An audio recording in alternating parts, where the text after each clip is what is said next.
We are live. Woo! Welcome to News and Nonsense at noon, and we are close to noon. Yay! Yay! Noon-ish. Noonish, but it's less ish and more noon. It's actually 12. I'm Auntie AK, aka a queer champion, aka the auntie of all aunties, and I'm here with. I'm Farrah, resident Caribbean queen. I'm Nana, aka the Black Fairy, aka Dark and Lovely. And you know what? Because the world is literally going to hell in a handbasket, we thought we'd bring you our news our way. The news our way. We'll dig through all the news and nonsense out there to give you our take on it. We're here to help you separate the wheat from the chaff, the sap from the crap, of what you need to know from what you don't need to know. But first of all, Nana, what do they need to do? You guys, you need to book the like button on entry, please, as you come in and leave us comments. For the Instagrammers, come over to YouTube so that you can get involved in the chat. And Farrah, what do they need to do also? Please, could you please sign up to our membership, please, and thanks. Our membership is $1.99 if you'd just like to be our friend and dip in and say yo every now and again. But if you want to be our family and get involved in all the family things and family content, it is £4.99. And please, can you also leave us 5 stars? Thanks. That's it. And also, please, our disclaimer, these are our opinions. We are not experts. This is the ultimate cool aunties WhatsApp group. If you want actuals and factuals, ask TLC, Google, or phone a friend. Any links we share for you are for you to dig deeper your own damn selves. Thank you, please. Yes, that's it. Hello, good night. Who's in the chat? Who's in the chat? Okay, all right. Roll up. We have Ria Hampton is in the house. Sora is with us today. Yvonne is with us. Thank you, Yvonne, for moderating. Lady Lyrics is in the house. She Mills is in the house, and she says, "Yay, catching you live for the first time." Yay, welcome. We got a new member, Andrew. Andrew's a new member. Hey, Andrew. Hi, Andrew. We have Patika Photos in the house. Fire from the Sun. That's my big sister, Aquia. Hello. The original Aquia. Sora, I have changed my hair color. I am blonde for summer. Deanna is in the house as well. Sistrin is with us. Yay! Hi. We have Rianne in the house as well. Come in and say hello and share this. Guys, share this so that our family grows. All right, guys. So guess what? Today is the first. It's a very special day. It's the first time we're having a guest. So, would you like to bring up on stage, Nana, our special guest?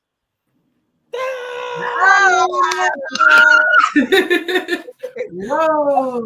Welcome. Please introduce yourself and tell us who you are and what you do. Yes, so my name is Agnes Agyepong. I'm the founder and CEO of an organization called Global Child and Maternal Health, formerly Global Black Maternal Health, and also the founder of a national award called the Glow Mama Awards.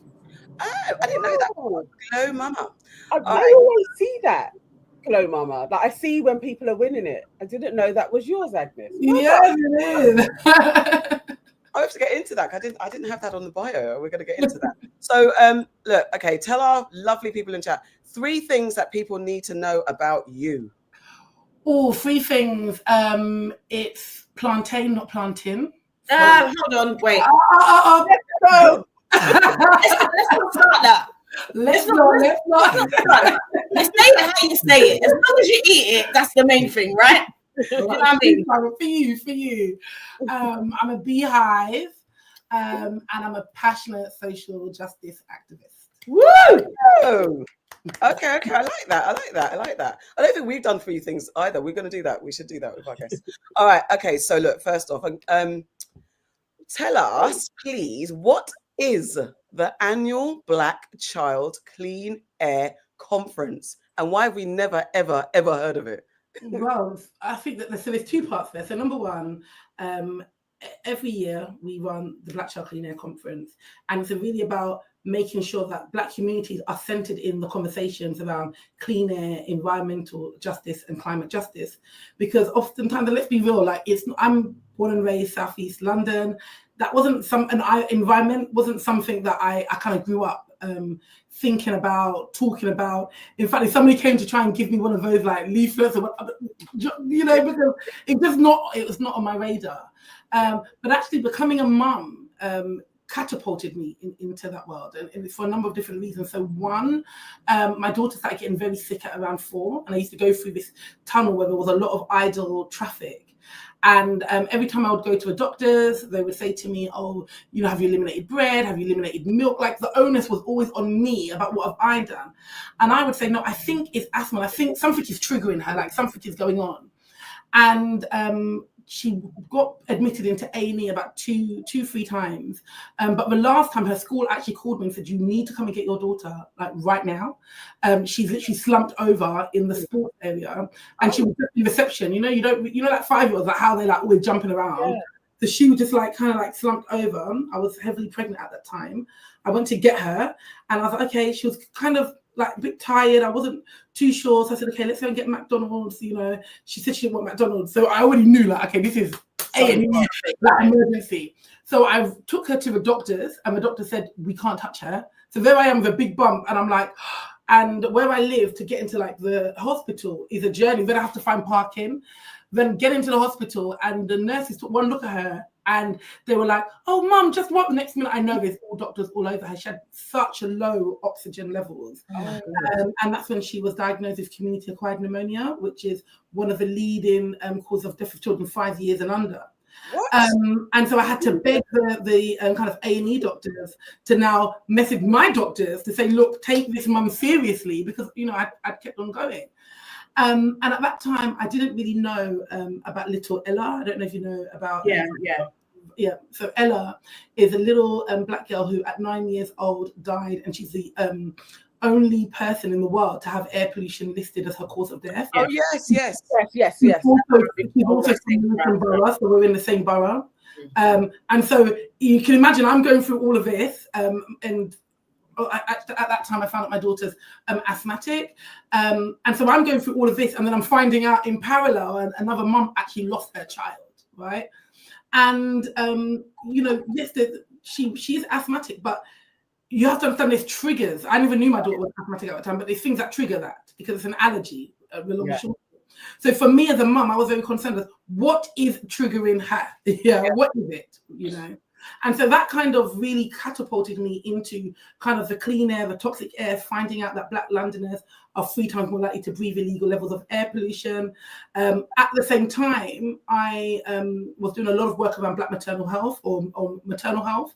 I hadn't received the best care when I was, you know, as I told you, I was then heavily pregnant, then I gave birth, and I didn't receive the best care.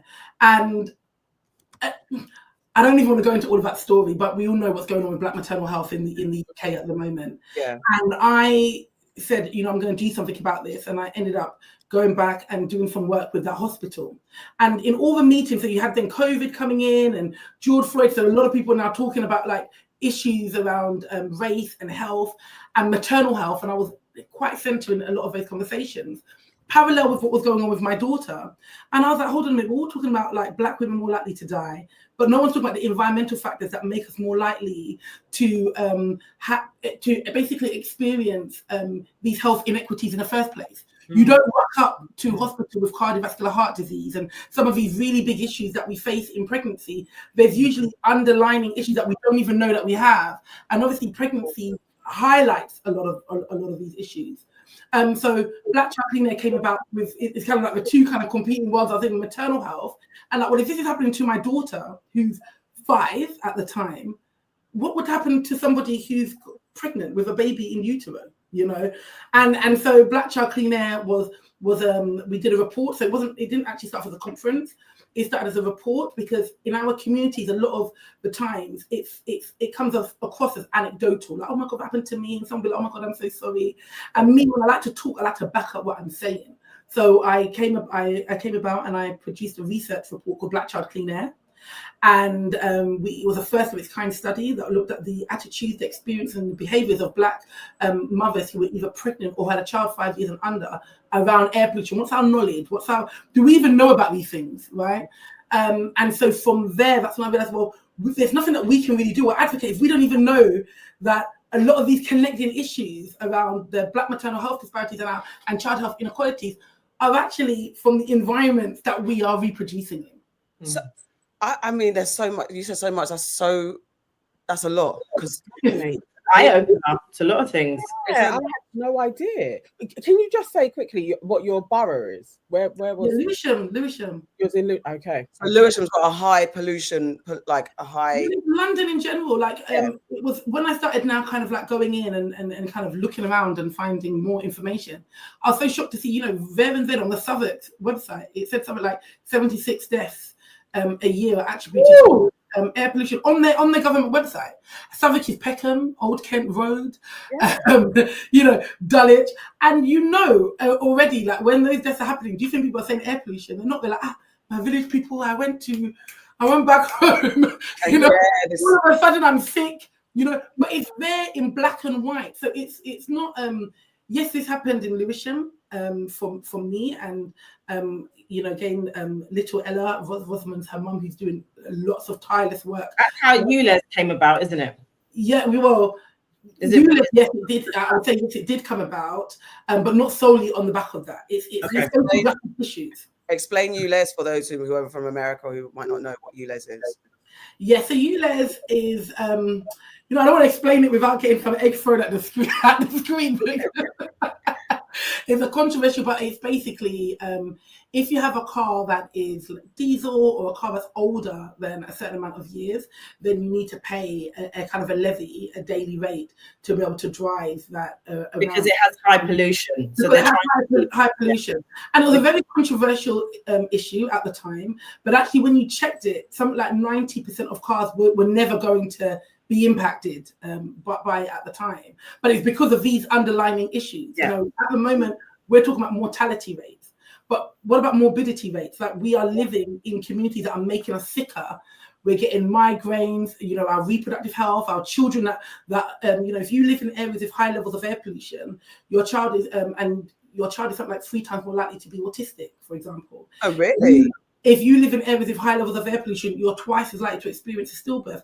Black women in the UK are twice as likely to experience a stillbirth. Again, I'm not saying that these are exactly copy and paste, but it's about understanding, all these different issues. Because a lot of times we're experiencing, it's not just asthma, we're experiencing kind of different elements in our health, and nobody's thinking toxic air. But then look at the little baby Awab, you know, he died because of the mold in his house, and his parents had continuously spoke up about it. Nobody wanted to listen to the parents. The little boy ended up dying because of the air he was breathing. People neglect to think that is a cause of you know, it's toxicity as well in the air. I'm a mold survivor, so I could talk about that shit for days. It's a lot. Just for those who just joined, we're joined by Agnes Agyepong. She's our first guest and the founder of the annual Black Child Clean Air Conference. And the fact that you're saying these things, because I think also there's indoor air pollution as well as what's going on outside. What are some of the indoor air pollutions that we are overlooking? So it's exactly what Farrah was talking about. So and this is where we come into it around a social justice issue. So we're talking about things like mold and damp. We're talking about poor ventilation. One of the things that is, I would say, for a lot of our maybe African and Caribbean viewers, I know my mum is like, don't even bring it up, but the gas cooker. If you live in exactly, you already know about the jollof. No. This is what they're doing when you switch to electric. It's the gas cooker. You know, the gas cooker. If you live in a house with a gas cooker, especially if it's quite like cramped, which a lot of us, if we live in London or inner city areas, so that could be New York, just for your kind of American views and so forth. And the gas cooker is really bad at me because that's just gone off of my head. But it's something like 4 or 5 times more likely your child to develop asthma. Just because the cooker is not circulating. But even I was at a conference just the other day about this, and it was saying that even if your gas cooker is not on, just by having the gas cooker there's a leakage that comes out. Even the you know, the smell, like when you put that gas on, there's a smell. So that comes to cut to ensure that you don't have like a gas leak and die. The smell is methane. They add that to the gas in order so that you So all of it, you're breathing it in. But if you don't have a house with really good ventilation, you're not airing it out, and you don't even know about this, so you wouldn't even think about this, again, these are incubators. And so when we did our first conference, a lot of it was just focused on, it was something that I didn't really expect it to blow up in that way, you know, and it really, really, you know, blew up. We were speaking about like Be Good, and I'll speak about that a bit later. But I didn't expect it to blow up that way, because I was just really a mum who was really trying to understand what happened to my daughter and my community. That's how it started, yeah. And so from delving further into that now, it's like, okay, well, we talked about outdoor, but what about indoor, which actually for if you're pregnant or if you've got young children, you're spending probably 90% of your time inside your house. Yeah. And then when we look at it from a social justice level, if you're in temporary accommodation, if you're in hospital, you don't have agency over where you live. Sometimes you're bidding and you've got one bid, right? And then you're housed in a certain place. You've got no agency over that. We already know there's a cost of living crisis. We already know about landlords and you know, I don't want to say that all landlords are bad or all landlords are good, but we know that, you know, there was a lot of people that are in accommodation that's not fit for purpose. Yeah. You don't even have agency over these issues. So for us, the Black Child Clean Air Conference this year is about really shining a light on the indoor air pollution, so that we can do something about it, but at least be informed from the first instance. Can we get some comments? And we've got a new member. We have a new member, Jay. Welcome to the family. Okay, all right. So I'll go with Fire from the Sun. Says in Bristol, air pollution contributes to a significant number of premature deaths annually. Studies estimate that this is around 300 deaths per year linked to air pollution. That's crazy. So go on, yeah. Let me see if I see anybody else saying anything. I just wanted to say, hang on, here we go. Sora says, I saw Toxic Town on Netflix, a show about real stories, how air pollution affected the child who became disabled because of it. There was only one Black woman, but her story wasn't shown a lot. Yeah. And that's to say, like, our conference and our report is called Black Child Clean Air, because we want to make sure that Black communities are centered. But this is a social justice issue. So it's all about how poverty and race intersect, right? And when you don't have agency over where you live, or you know, you only have a certain amount to be able to afford your rent, so that's going to limit where you can even buy or where you can live. It all intersects. So yeah, we're not just saying that only Black people experience environmental injustices. However, in the UK, as a racial justice issue, we are not as a kind of a community, we're not as centered in that movement. And for us, our work is about making sure that, because at the moment it's like there's a wound and now we're just trying to fix the wound, but we're not looking at why the wound is there. Yeah. One of the things that used to shock me was the impact of toxic air and diabetes. That was like, well, what's diabetes got to do with air pollution? But the air pollution acts as like an insulin resistance, if that makes sense. Even make a connection to that, and think about how many people that you may know who have got diabetes and so forth, and then are going back into their homes, the toxic environment, or living in communities. Like there's so much. So our work is really about shining the spotlight. So us as a community, we have agency over. We can demand for better. Yeah. And tell us about the first conference. So then what motivated you after you did the report? Was that what galvanized you to do the event? And what were you thinking about the event? Because I think all of us can say, when it comes to like environmental health issues, it seems like it's a bit left-wing, white folks. It's not our first priority.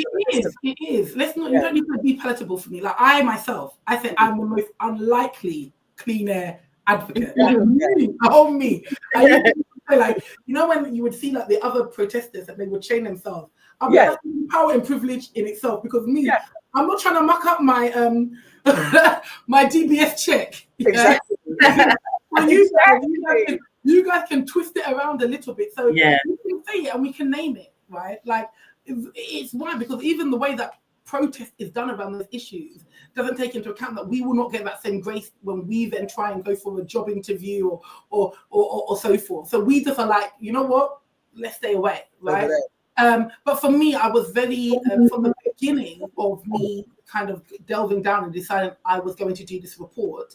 I was very clear that I was also going to do a conference at the same time. The reason being was the report for me was like something to produce for not just the community, but for policymakers and decision makers. But for me, I don't need a report to know what's going on in my community. I'm experiencing it. They're going to A&E, you know, what's happening with my daughter, then connecting with other families. And so the report wasn't for me. I already know. Yeah. But I thought that the conference was, you know, when we think about us as a community, we are like, our traditions are often oral, right?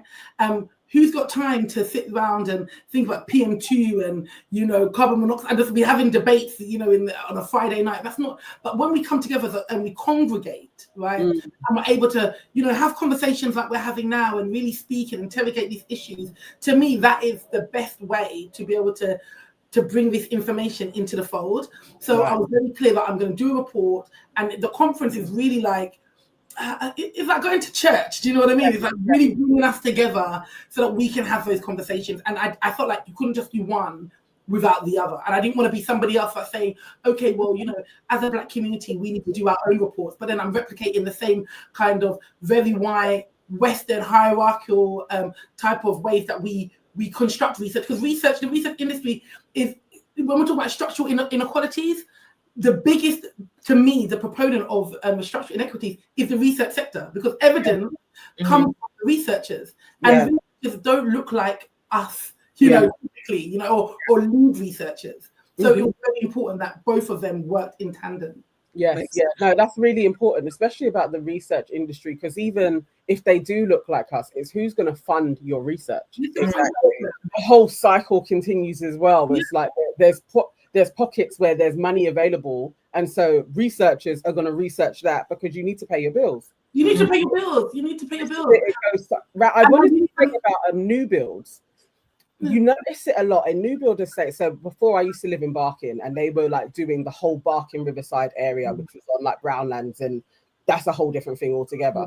But the ones that were for sale, they had bigger windows, and you could tell social housing were always at the edges, and their windows were smaller. And I always wondered, like, why is it that they'll put social housing on the same estate, but you have smaller windows? Like, why are they doing that to us? It's costs and stuff like that. And when these people get funding, well, not funding, sorry, when they get permission to build these new builds within the council, they have to build a certain amount of, they have to set aside a certain amount for social housing, and that part that they set aside is usually done last, and it's done in a place where it's less attractive for them to sell, and they're going to spend less money making those. It's not beneficial for them to put big windows in.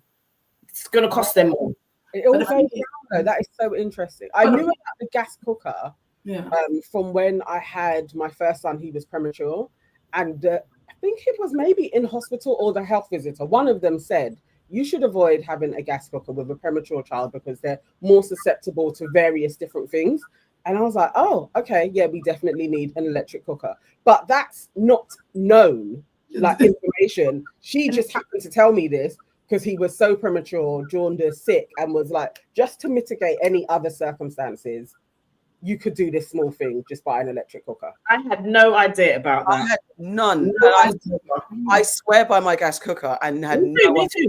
Because of the flavor, the taste. Even when I try, my mom be like, look, I support you, but calm down. Like, even when you're saying it, I'm like, okay, I hear you. Maybe I'll just open my window a little bit. Listen, my kitchen window is always open 24/7, so there's that. So at least I was like, I've got ventilation, but my asthma, and I have a kind of asthma, and I have very sensitive lungs. So it's very interesting. Who knows what things are contributing and how? But it's like you said, I do think it's the pollution that we live in. Yeah. Because if I think about it, so I have suffered from migraines, and I've suffered with migraines for all I can remember. And it's only as you're talking, I'm thinking, I wonder if it's linked to that, because no one's ever been able to say to me, this is why you have it. It's just, okay, you're 9, you have migraines now, you know? So there was a mum that we interviewed, and then I actually spoke to her later on, and she said, you know what? Her son had been experiencing migraines, really bad asthma, but that's just what they knew. Yeah, actually, I think the family was from Mitcham. And then he went to university in Portsmouth or Southampton somewhere. And the moment he stepped in there, his life changed. And he started to realize that it wasn't him. Yes, he's asthmatic, and he does get migraine. But let's say he had them every week, and his mum was always in hospital with him, and his mum was even so worried for him to go away. Now he's getting like once a year, like literally once a year. Like that's the how much. Like it's all changed. And so it's those kind of things that you wouldn't know if you've only ever, I would say for me, what is clean air? If I've only ever lived and breathed the air that I know, right? Will I know there's a different type of air? I'm not going to know that. Do you know, and it's funny because if you think about things like one of my brothers has asthma, but it's comes on a lot in the summertime because of the pollen and hay fever and all of that kind of stuff. He gets it really bad then. And I always wonder, like, when you go away to foreign, like when you go back home, for example, how come you don't get hay fever? There's pollen. How come he doesn't have an asthma attack over there? It's not like there's no pollen over there. So what is it about here? It's got to be a combination of the pollution that is around that is causing these things. It's got to be. Let's get some comments, and we have a super chat or chat. We have a donation. I can't remember what they're called. J-OK.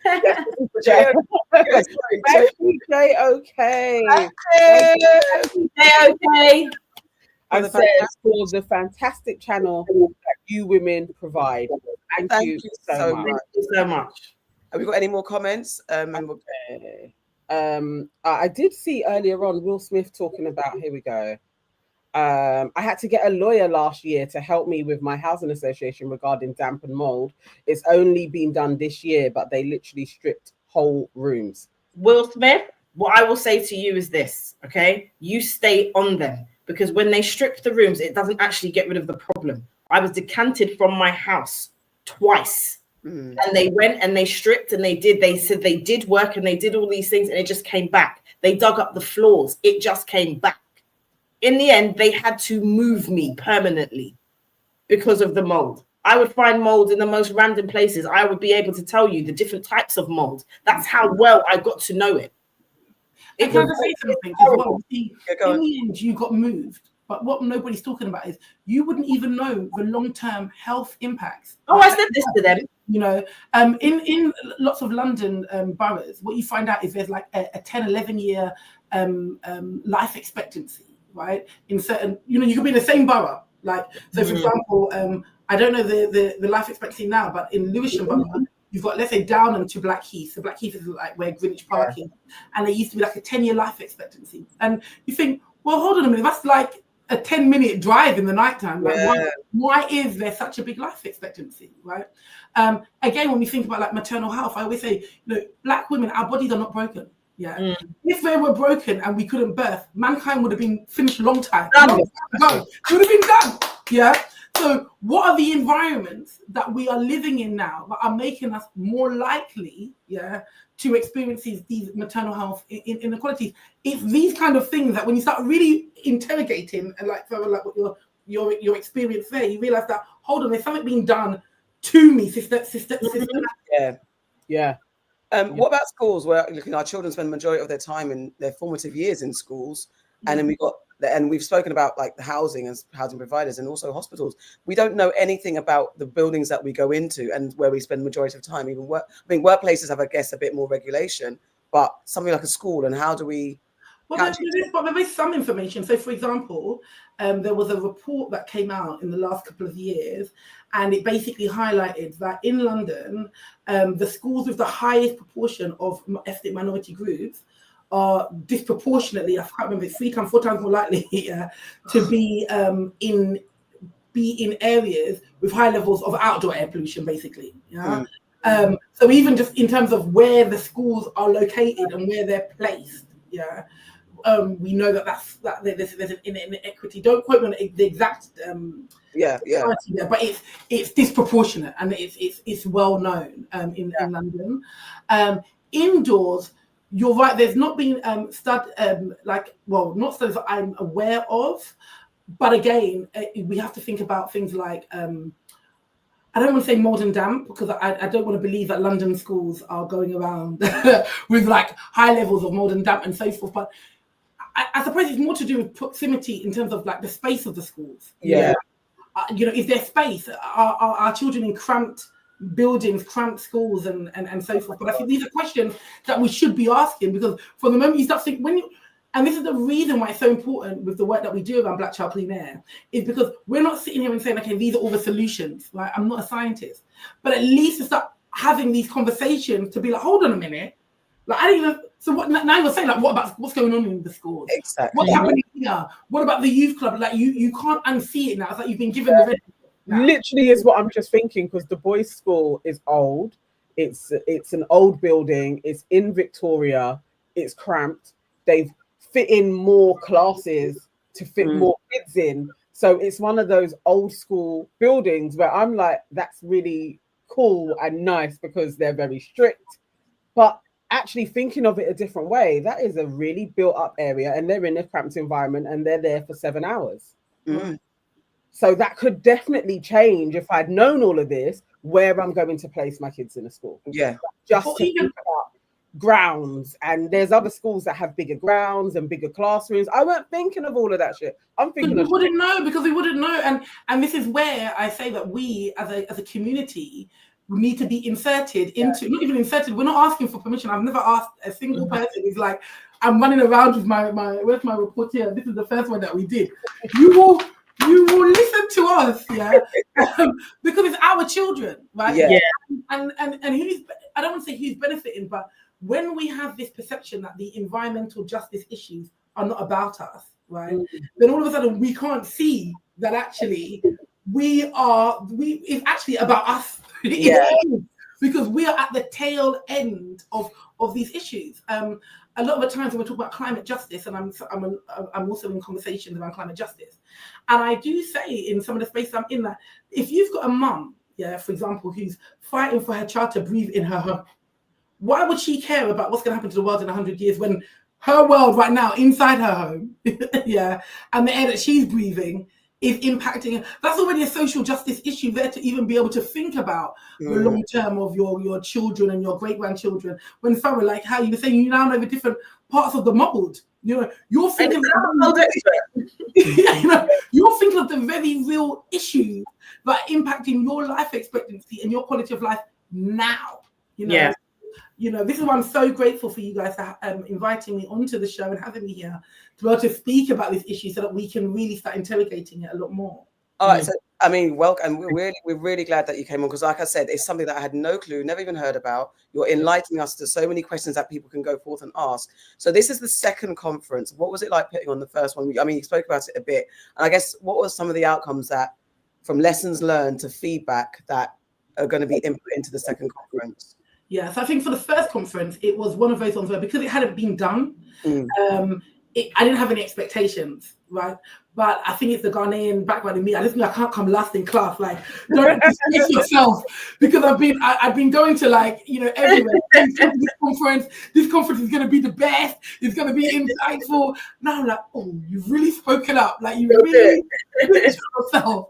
So I wasn't even thinking about anything more than, don't disgrace yourself. Don't disgrace yourself. But it was really, really good, really insightful. In the room, we had people from maternal health. We had people who were policymakers. We had MPs. We had social commentators. We had the community. We had a lot of people who were representing Black maternal health as well. So it wasn't just like a policy room or a community room. For me, it was really important that we had all the key decision makers, you know, from TFL to whether you're an MP to a policymaker, in the room, so that we can all hear those different perspectives and then all leave thinking, okay, what can I do in my respective area to make a difference, right? And it was, and people were just saying exactly what you're saying now. It was like, I never knew. I didn't know. And so I think for this conference now, it's about us kind of niching down and saying, okay, which is why we're now turning the kind of mirror back and looking at indoor air pollution and kind of having that focus. But also, we produced our first report. It came out in 2023. And so at the end of this year, and, you know, I'm going to plug myself. I hope you guys invite me back on. That ain't got no choice. But we are going to then start promoting our next report, because what we want to do is every 3 years produce our Black Child Clean Air report, so we can see whether attitudes are and behaviours are changing. We can measure it. You know, we want to make sure that we are producing the data. We don't want to just be saying, oh, this is bad things happening, and that's it. We want to be able to measure that and say, okay, look, when we first produced a report. You know, X, Y, and Z presented, had no clue. But now within the last 3 years, with a lot of the work that we've been doing, and you know, we can now measure and say, well, it's actually gone up or it's gone down, you know, and actually bring actual data. And we want to make sure that we're owning that. And I think it's really important that as a community, we know we are the researchers. Yeah, you don't have to have a PhD or a fancy title to know that there's things that are going on in your community. We're going to gather that data, right? And then we're going to be able to measure it ourselves. So you cannot gaslight us and say, oh my God, that's just happening to you, or what's air pollution got to do with that? We can it's a systemic issue. It's so important to do it, you know, ourselves. Because it's exactly like you say, you do get gaslit. People are, you know, well, no one else has reported it. It just seems like that type of thing. So it's so important. And then, so what's happening on a governmental level? Because especially when we're experiencing nothing but corrupt officials, and we don't give a damn about the common people, and you know, we're a bit apathetic with change actually happening for anything. But do you, like, what is there anything happening? Are they listening slightly? To be honest, I don't want to go into too much politics though, because the whole show will just be. But what I will say is that we, as our organisation, Global Child and Maternal Health, our role and the reason that we're producing our research and data is to make sure that the government have no choice but to listen. Okay. But we don't want to just leave it there. That's why we do so much kind of community engagement. For us, we're like, you know what, if we can go out there and ensure that the community are empowered and knowledgeable, the government are not going to have a choice, you know, to listen and to do what they can do about it. So that's kind of how we're working with it at the moment. Cool. All right. So what's the end goal? Like the day that you guys say we did it, this is the last Black Child Clean Air conference ever because we did it. What does that look like? I mean, to be honest, I'm praying for that soon because this work is not easy. I want to say that I want everybody to be so aware. So for me, one, I think it's when I say these things and nobody's shocked anymore.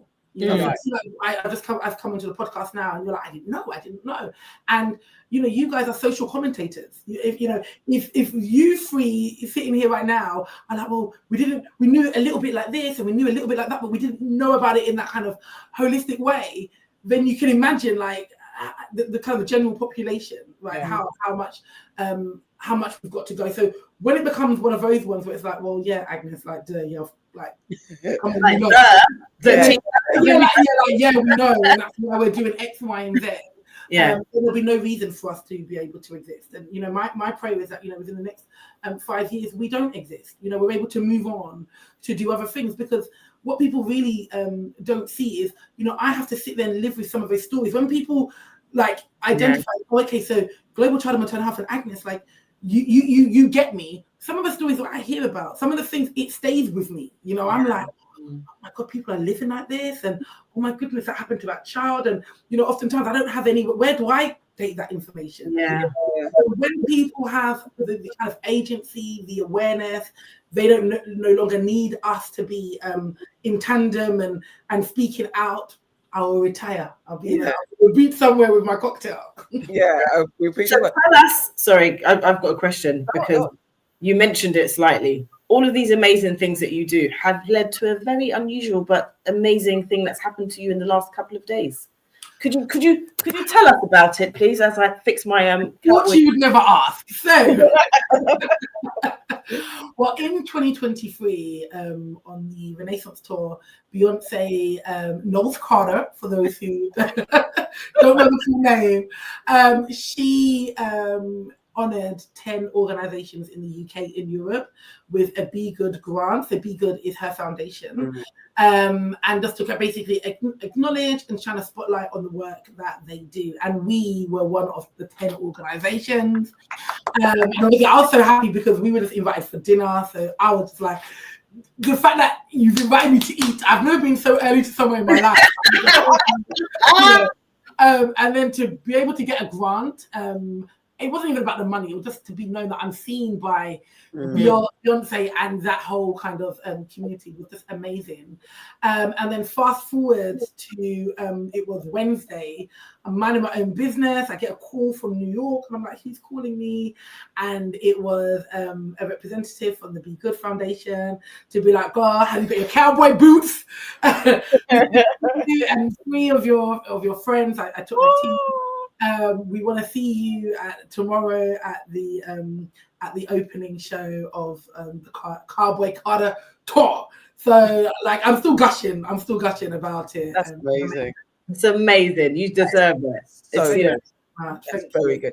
Before we wrap up, there's a few questions. I think Will Smith said, "Can we ask our guest if ULEZ is something that should help?" We kind of spoke on it, but do you think it helps or?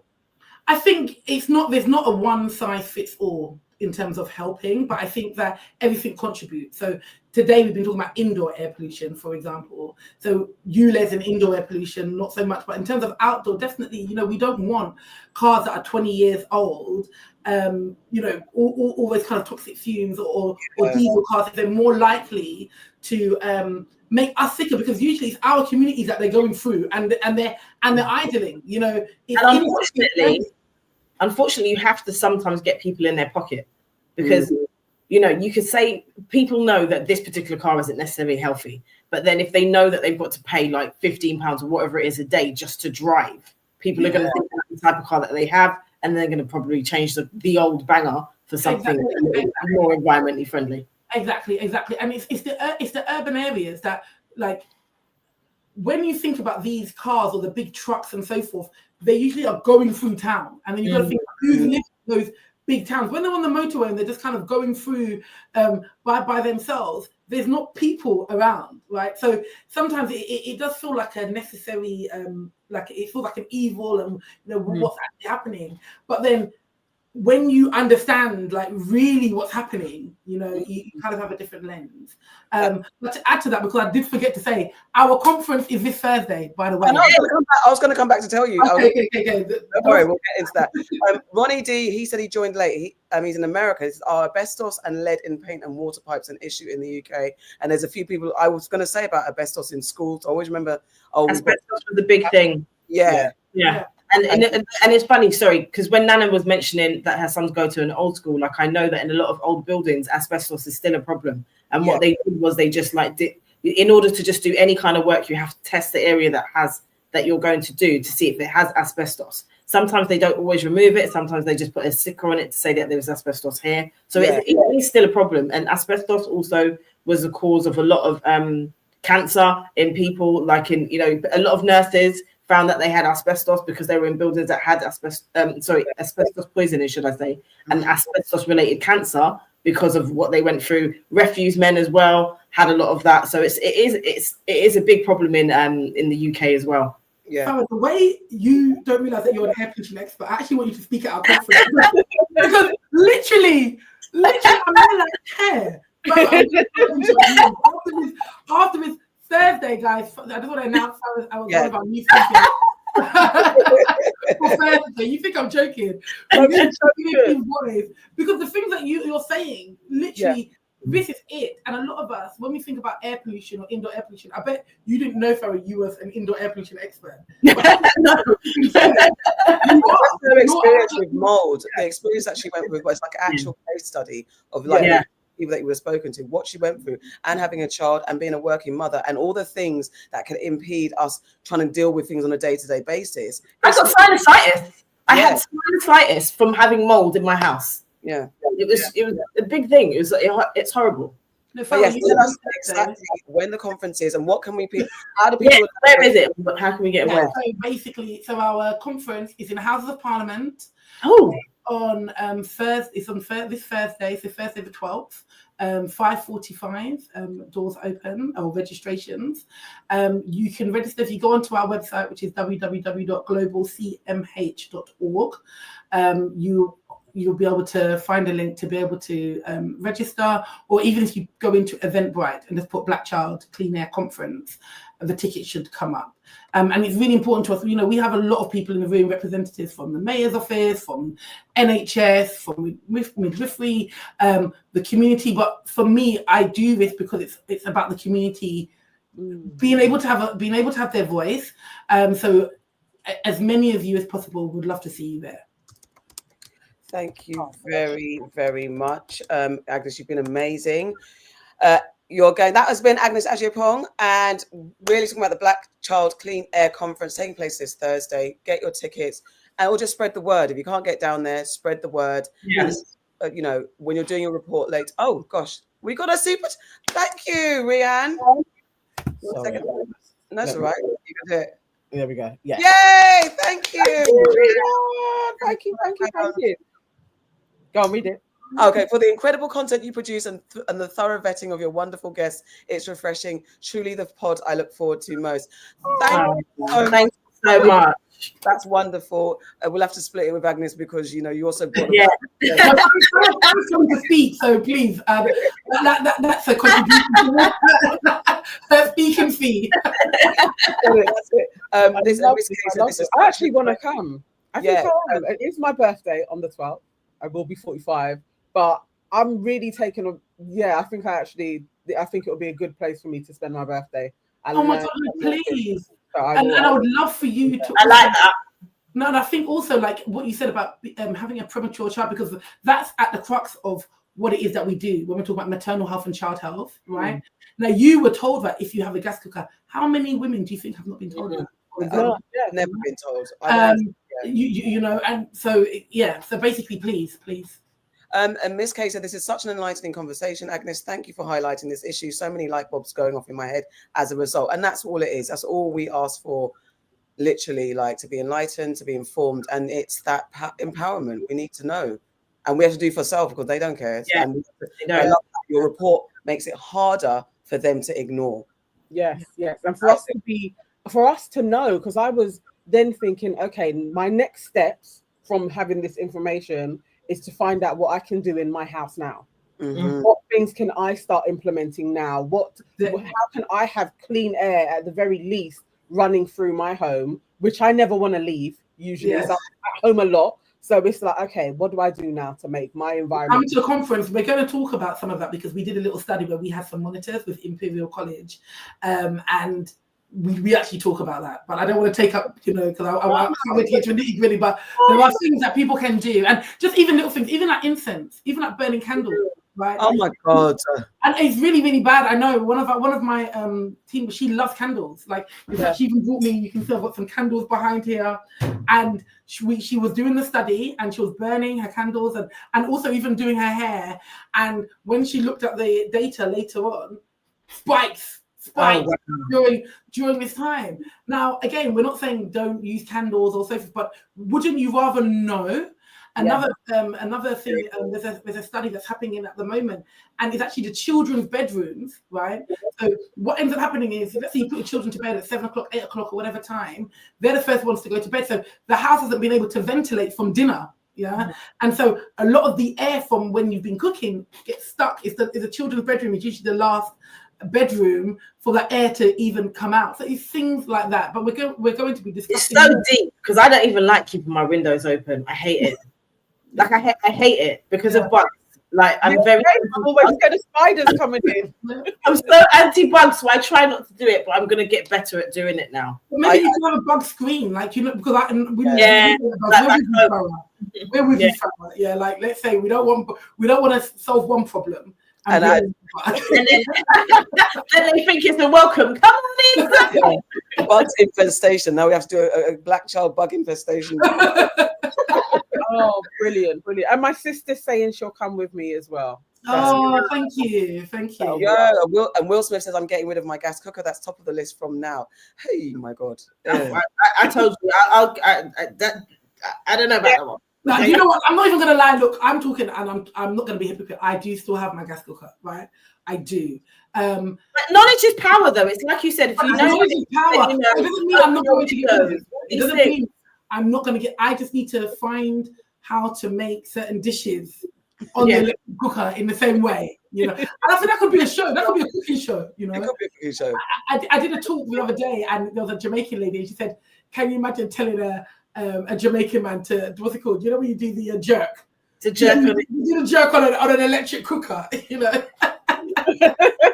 It's not the same. But look, do you know what? Ventilation is key. That's one of the first things. Ventilation is key. Don't keep your place cramped. That's a start. Yes. Yvonne says I can't burn the hairs of my chicken wings with an electric. Oh, Yvonne! But maybe we can find it. Maybe we can find. We need to source the electric cooker. I'm sure there are ones out there. The newer electric cookers don't even let you burn anything because they've got the conductor hobs. Like you have to have the pot that matches the oven, the cooker, so that you can. It's a lot. I mean, no, but there's an electric cooker where it actually brings a flame as if it's a fire flame. Really? But it's apparently very, very, very, very, very expensive. Of course, I'm thinking about it though. That's good. Yeah. So there's like technologies coming. It's getting there. It's getting. See, there. that might get me. It might get you. See what I mean? They do that. They can bring a flame. All right.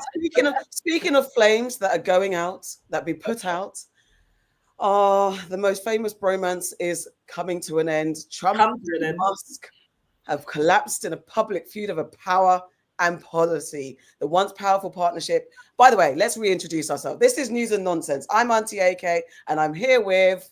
I'm Farrah, your resident Caribbean queen.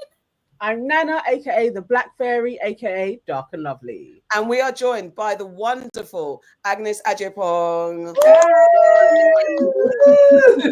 She's just giving us the lowdown about the Black Child Clean Air Conference. Get into it. It's this Thursday. But right now we're back to our regular program of events. Politics. Trump and Musk have broken up. If you didn't know, the once powerful partnership between President Donald Trump and tech billionaire Elon Musk has disintegrated into a bitter public row, with Musk attacking Trump's policies and Trump threatening to cancel federal contracts worth billions. It's going to have an effect, y'all. They're breaking up. So we're just going to get into it. Going to share a video. Channel 4 is on a breakdown of it. Loads of people are breaking it down. It's the talk of the town. Let's get into it. He gave him nearly $300 million to win the election. He gave him a seat at the table. He took a chainsaw to government waste. This is the chainsaw for bureaucracy. He gave him a golden key in thanks. But now the richest and most powerful bromance has come to an abrupt end. Elon and I had a great relationship. I don't know if we're well anymore. President Trump was responding after Elon Musk took to X, his social media platform, to attack the president's big, beautiful bill, saying, "I'm sorry, but I just can't stand it anymore. This massive, outrageous, pork-filled congressional spending bill is a disgusting abomination. Shame on those who voted for it." The president then said this in the Oval Office. I'd rather have him criticize me than the bill, because the bill is incredible. It's the biggest cut in the history of our country. Musk said he'd never seen the bill and then asked whether it was time to start a new political party. Trump replied on his own social media platform, Truth Social. "Elon was wearing thin. I asked him to leave. I took away his EV mandate that forced everyone to buy electric cars that nobody else wanted. And he just went crazy." He then threatened Musk. "The easiest way to save money is to terminate Elon's governmental subsidies and contracts. I was always surprised that Biden didn't do it." That made Musk issue his own threat. Time to drop the really big bomb. Donald Trump is in the Epstein files. That is the real reason they have not been made public. There is no evidence of this. It's an astonishing friend divorce that has already started to rock Washington. What we're hearing and seeing are chickens coming home to roost. I think right now it's just pure emotion. He's very, very frustrated. And when people get really, really emotional, they start saying things that don't necessarily make any sense. You got big personalities. Again, I think Elon crossed the line today. Has Trump crossed the line threatening to cancel his contracts? Look, I mean, let those guys go play it out. Everybody was predicting it when it first began. You've got two gentlemen with gargantuan egos and both appearing to suffer from malignant narcissistic personality disorder. This was never a match made in heaven. Musk had previously voted for Hillary Clinton and Joe Biden, and in many ways his outlook is very much opposed to the MAGA agenda, a billionaire whose companies rely on global trade and a close relationship with China.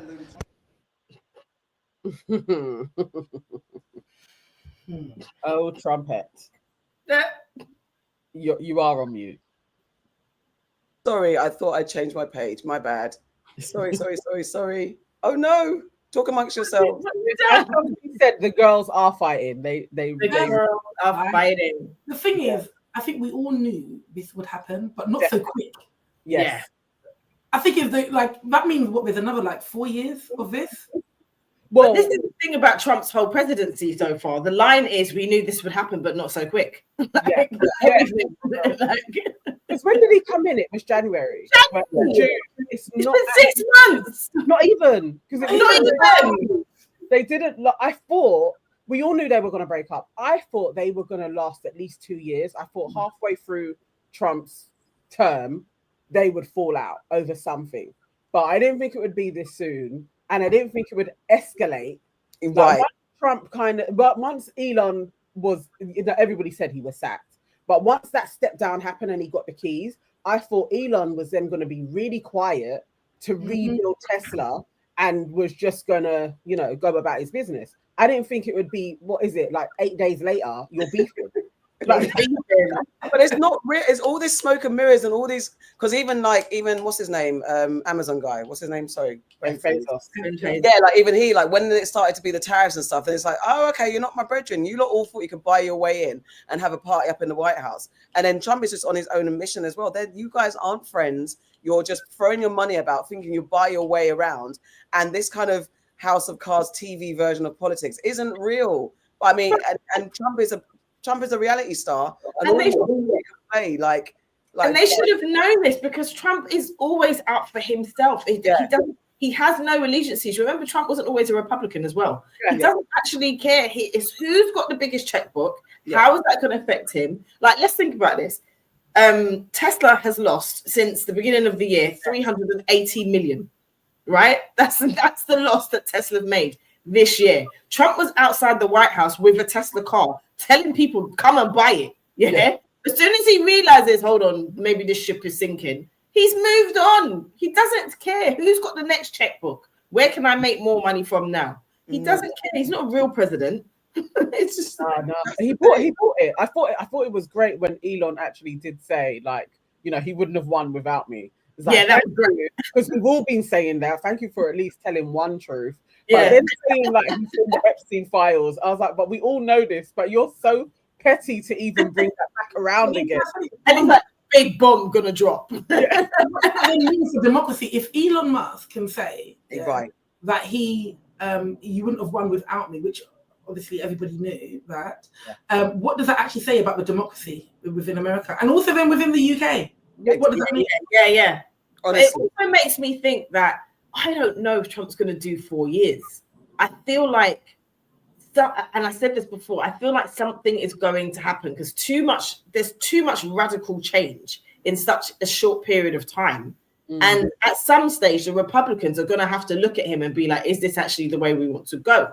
And maybe there's some sort of power struggle at the top. I don't even know how it works over there. And I know over here, like, and there's a vote of no confidence. I'm not quite sure what happens in America in those cases.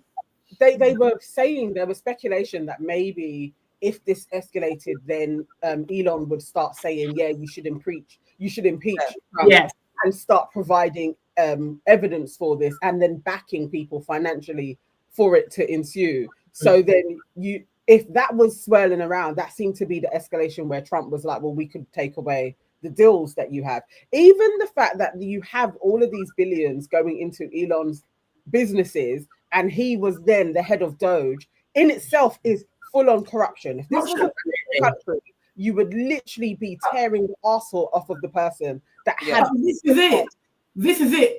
If this was done in Africa, exactly this, like, wouldn't this, and that African country had oil, or something like that, wouldn't this be a ground for invasion right now? They've been invading them right now.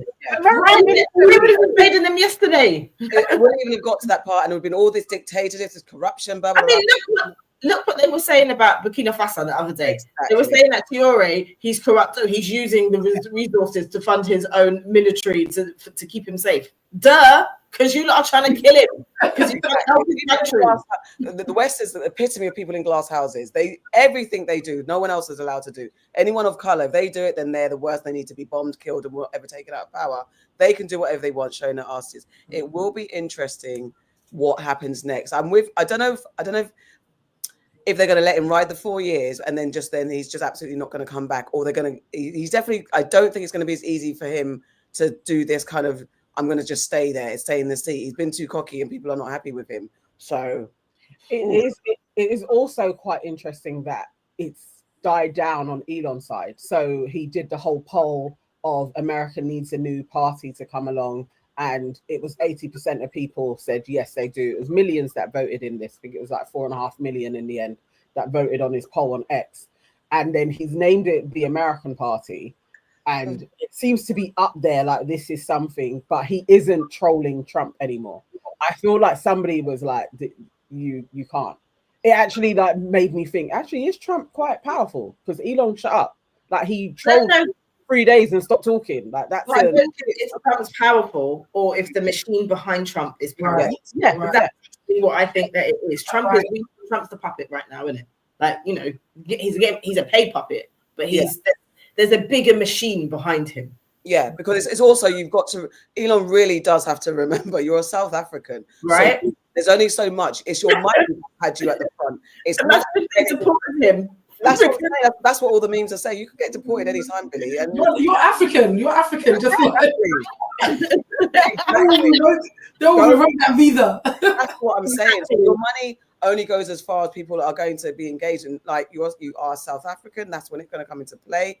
And you're not American. If you were American, Billy, Bezos, it's a different conversation. And you're going against what their political strategy, their political statements are. They don't like that. That's when they dip you. There's people being deported right now because they're going against Trump's regime. Exactly. So let's get some of the comments. It is interesting. Do you think that, like, in the question was who will win? Do you think Trump is the winner of this? Of the end of this bromance? Like, will Trump be victorious? Or could Elon somehow change the Republican Party to go against Trump? I don't think the Republican Party even like Trump, but he's a means to an end. That's it. And that's what it is at the moment, because remember, it was like the Tea Party and they had their own kind of going on, and they've kind of taken over the Republican Party. But actually, if you look at the values of the Republican Party and Trump, that's a whole era. That's something that will be studied. That they're two different things. And so I think as soon as the Republican Party can actually reclaim back their party, we're going to see some different things. Will Smith says, isn't Elon a naturalized American, though? That doesn't mean anything. Look what they're doing to people who are naturalized. There's so many Americans out there, I say Americans, like naturalized Americans, that are being deported. It doesn't make any difference. Once you go against the American values, you've got a Muslim guy.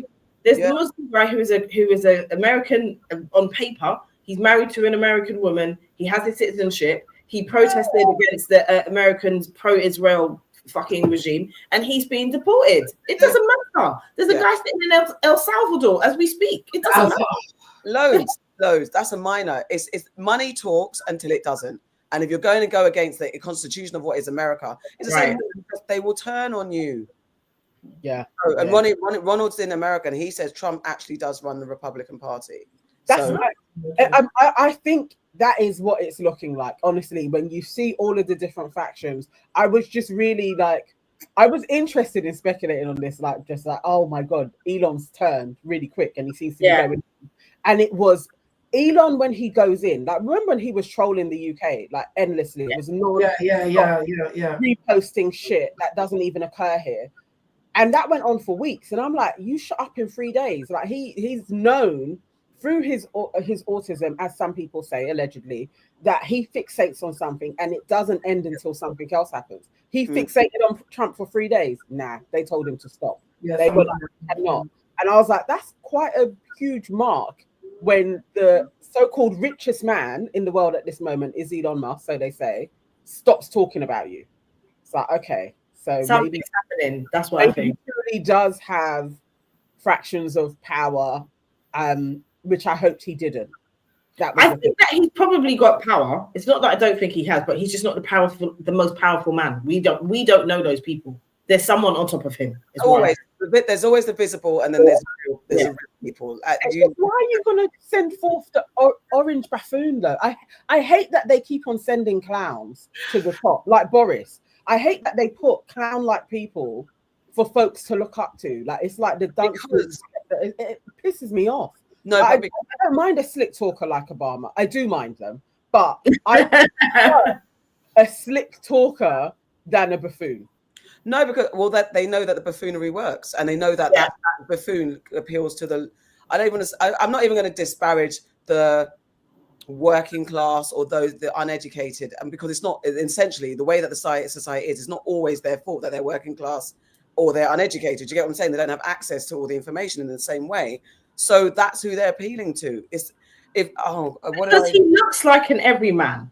Like, do you know what? It's what I mean by that is he's not a clean-cut, slick politician, you know, that type of looking person. Neither was Boris. So there are people that can look at him and be like, okay, well, he looks normal. Even though if you go to the crux of it, his life isn't normal. It's not like he was raised on a council estate, him or Boris. But if you look at him, it's like, oh, well, he doesn't represent what a politician should look like. So, okay, he must be okay. It's just all strategic.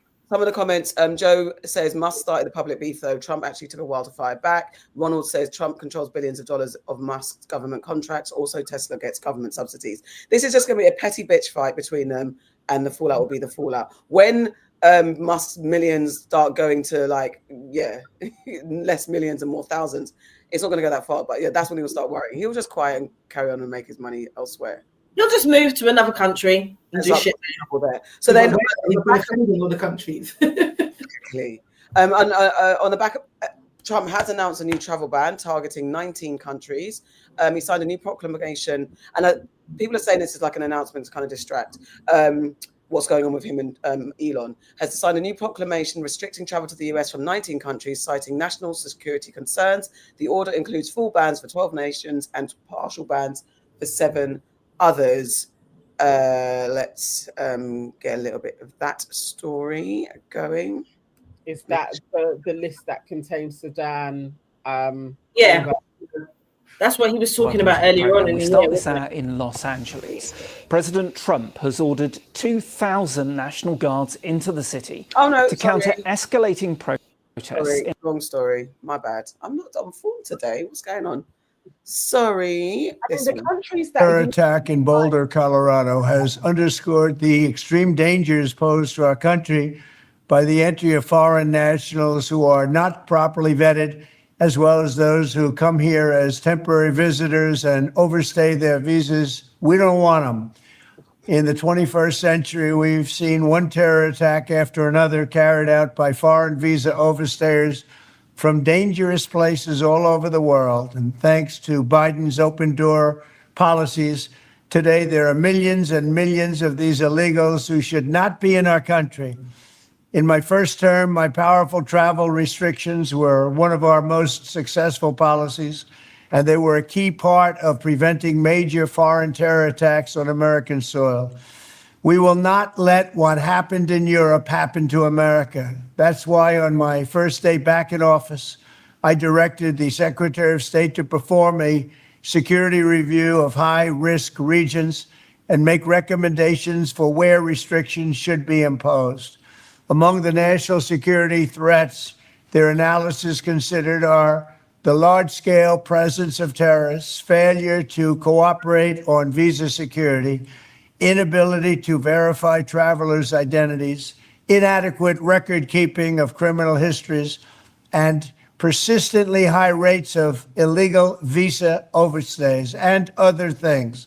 Very simply, we cannot have open migration from any country where we cannot safely and reliably vet and screen those who seek to enter the United States.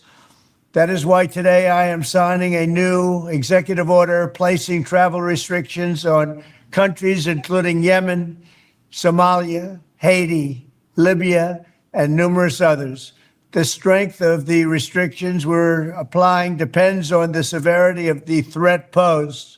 The list is subject to revision based on whether material improvements are made, and likewise, new countries can be added as threats emerge around the world. But we will not allow people to enter our country who wish to do us harm, and nothing will stop us from keeping America safe. He sounds like a fucking robot. AI, wasn't it? I don't know what the hell that was. Sounds like a bloody robot. I don't think that was. It didn't seem seamless. Like it was like, is this AI with his voice? No, he's just like a robot. It seems coherent. Yeah. The country there's a few. Sorry, I was just gonna say there's a few things for me from that. Is like, why Haiti? Why? We've got Afghanistan, Myanmar, Chad, Republic of the Congo, Equatorial Guinea, Eritrea, Haiti, Iran, Libya, Somalia, Sudan, and Yemen. There's a couple of countries on there, including Haiti. Like, why? Yeah, like why Haiti? What terrorism have Haiti done in America, please, Trump? And a lot of these countries, right? Let's be real. Like, America has gone in there, and right.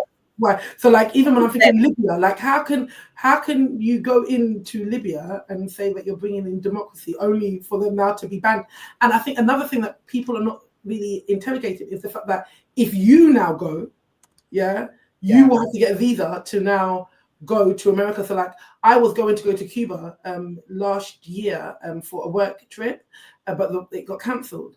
Only for me to find out that if I had gone, it would have made it very hard for me to go to America, for example. Because once you go to one of these banned countries, so it's not just about people from those countries. You need to think to yourself, okay, do you have any relatives in Sudan, Yemen, Haiti? Because if you now go, even if you use the Esther, you're no longer able to do that. You need to go and get a visa. They need to check you out. Yeah. Like, in the same way that they look over social media, it is that our travel histories, who they deem as threats. It's like you could go and do a visit and somehow you'd be radicalized and do something when you go to America.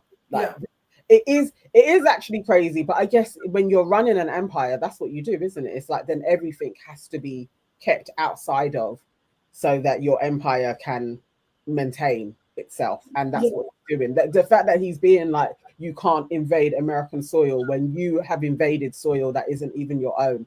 I'm like, this is America.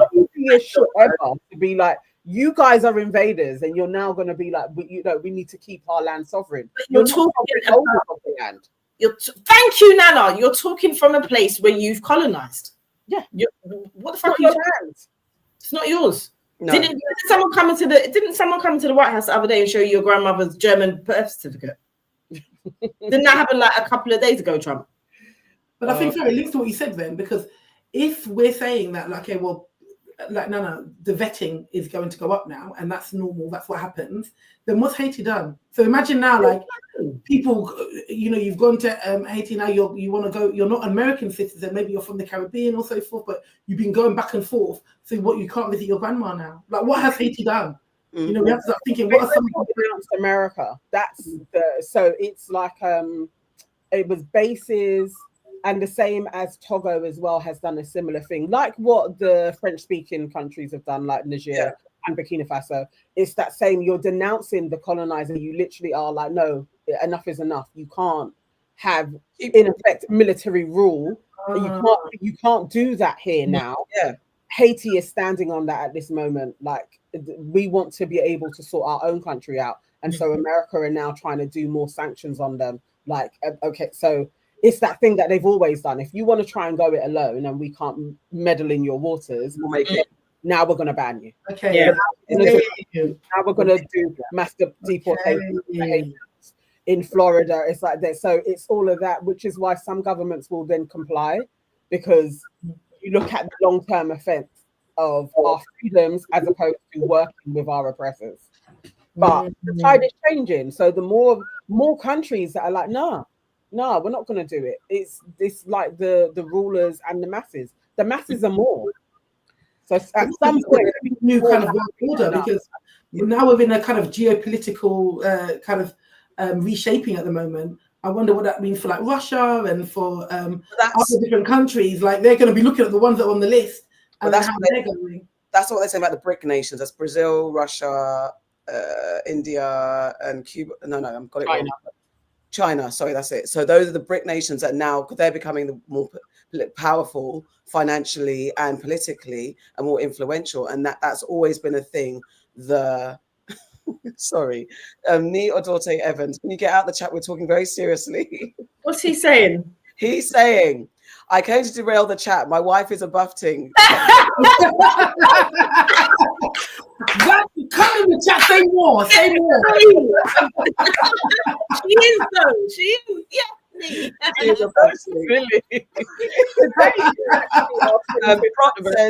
Prop says, I'm an American. The fear the MAGA party portrays is fictitious as far as I'm concerned. I haven't experienced any of the MAGA talking points. And that's the thing. They've done such a number on ensuring that we're all fearful. America has been branded. It has branded itself over the years as being the biggest, baddest, strongest America first country in the world that has influenced the world.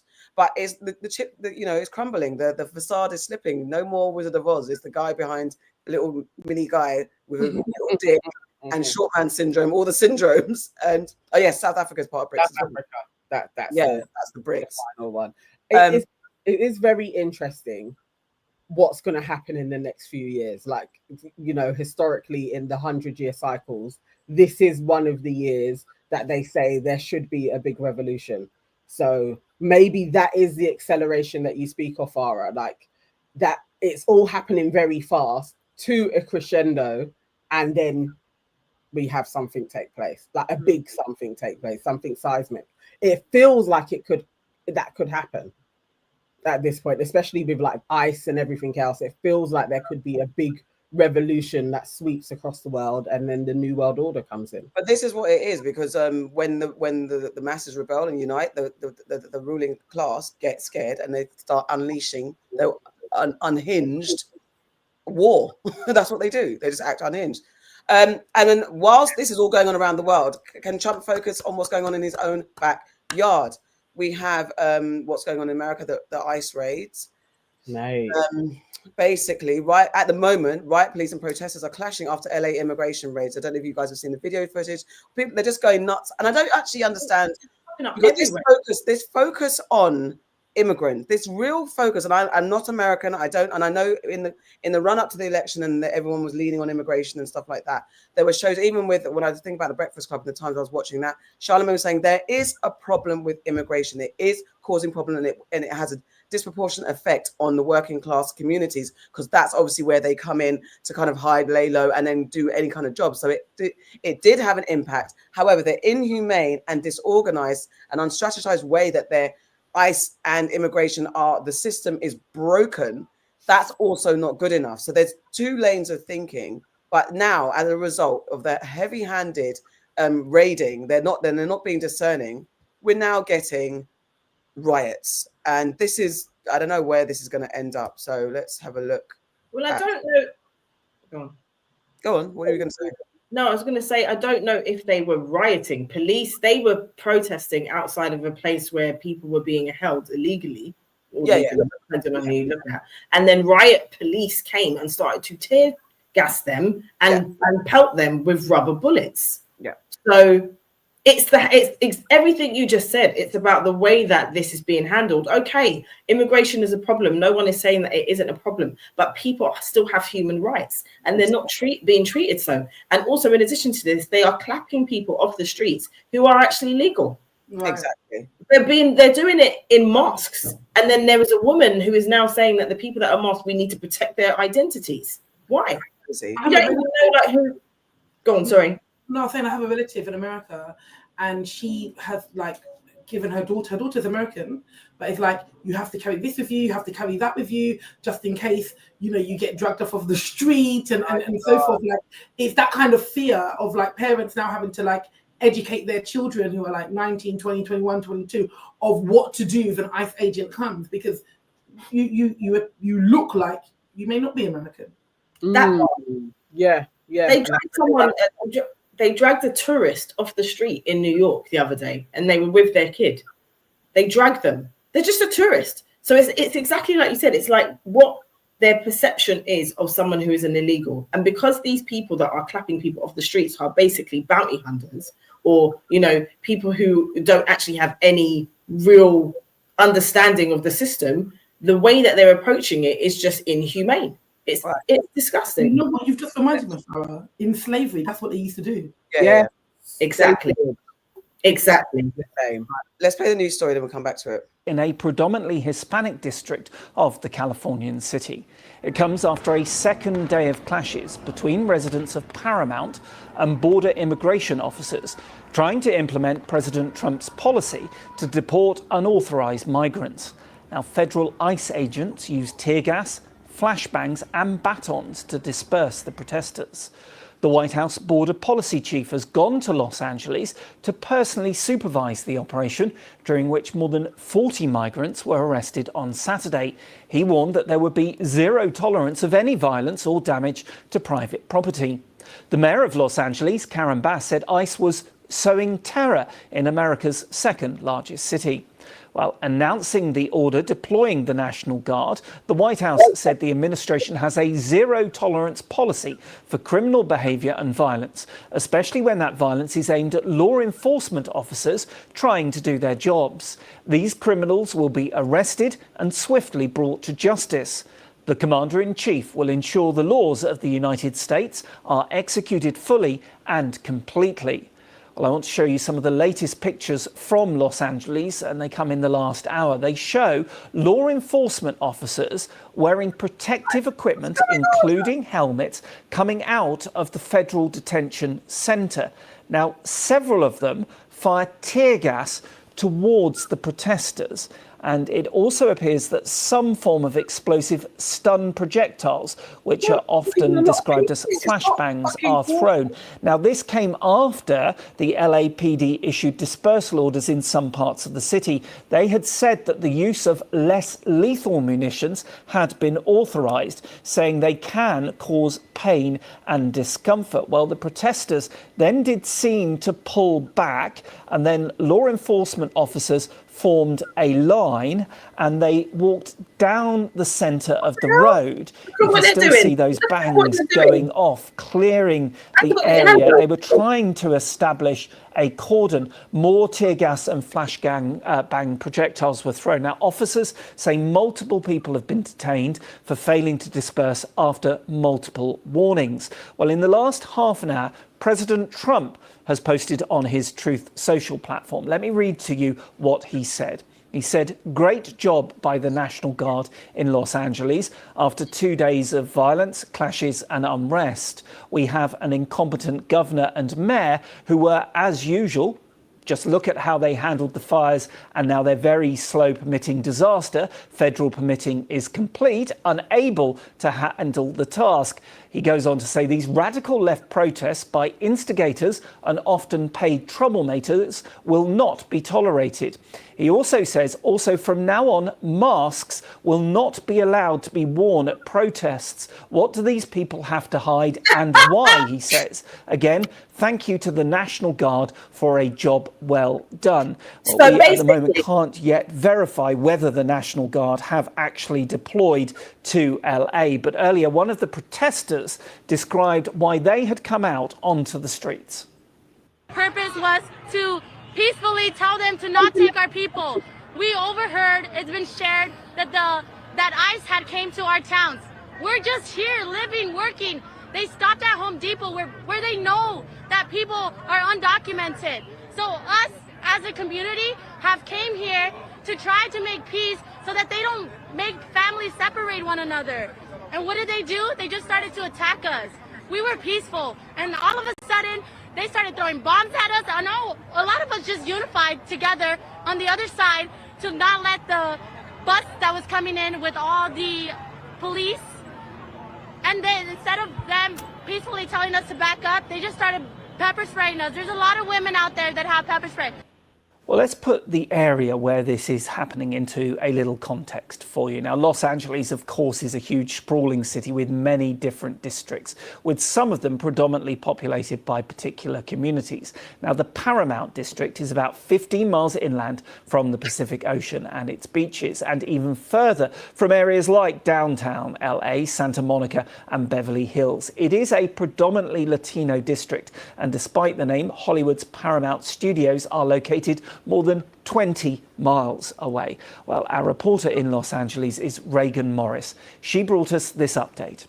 The area I am, there's a very large law enforcement presence. A lot of the protesters have either dispersed or moved on to other areas, but we can still hear flashbangs going off in the distance, and there were just some fireworks going off, one of the neighbors setting them off. but it's still quite tense. And just about an hour ago, we were walking from one area to another, and somebody threw a Molotov cocktail over the fence where we were, and the LA County sheriffs came rushing out. The guy's leg, actually, their pants caught on fire briefly as he tried to stamp it out, and they were trying to find out who was throwing Molotov cocktails at them. A flashbang accidentally went off next to the police, which made a lot of the protesters laugh, but then they just came in aggressively and moved people out.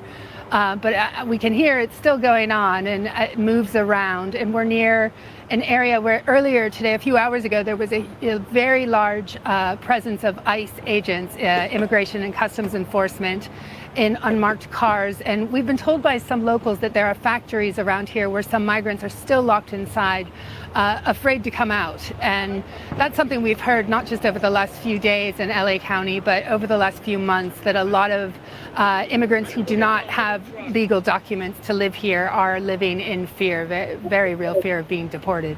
Now, LA is what's known as a sanctuary city. Just explain what that means.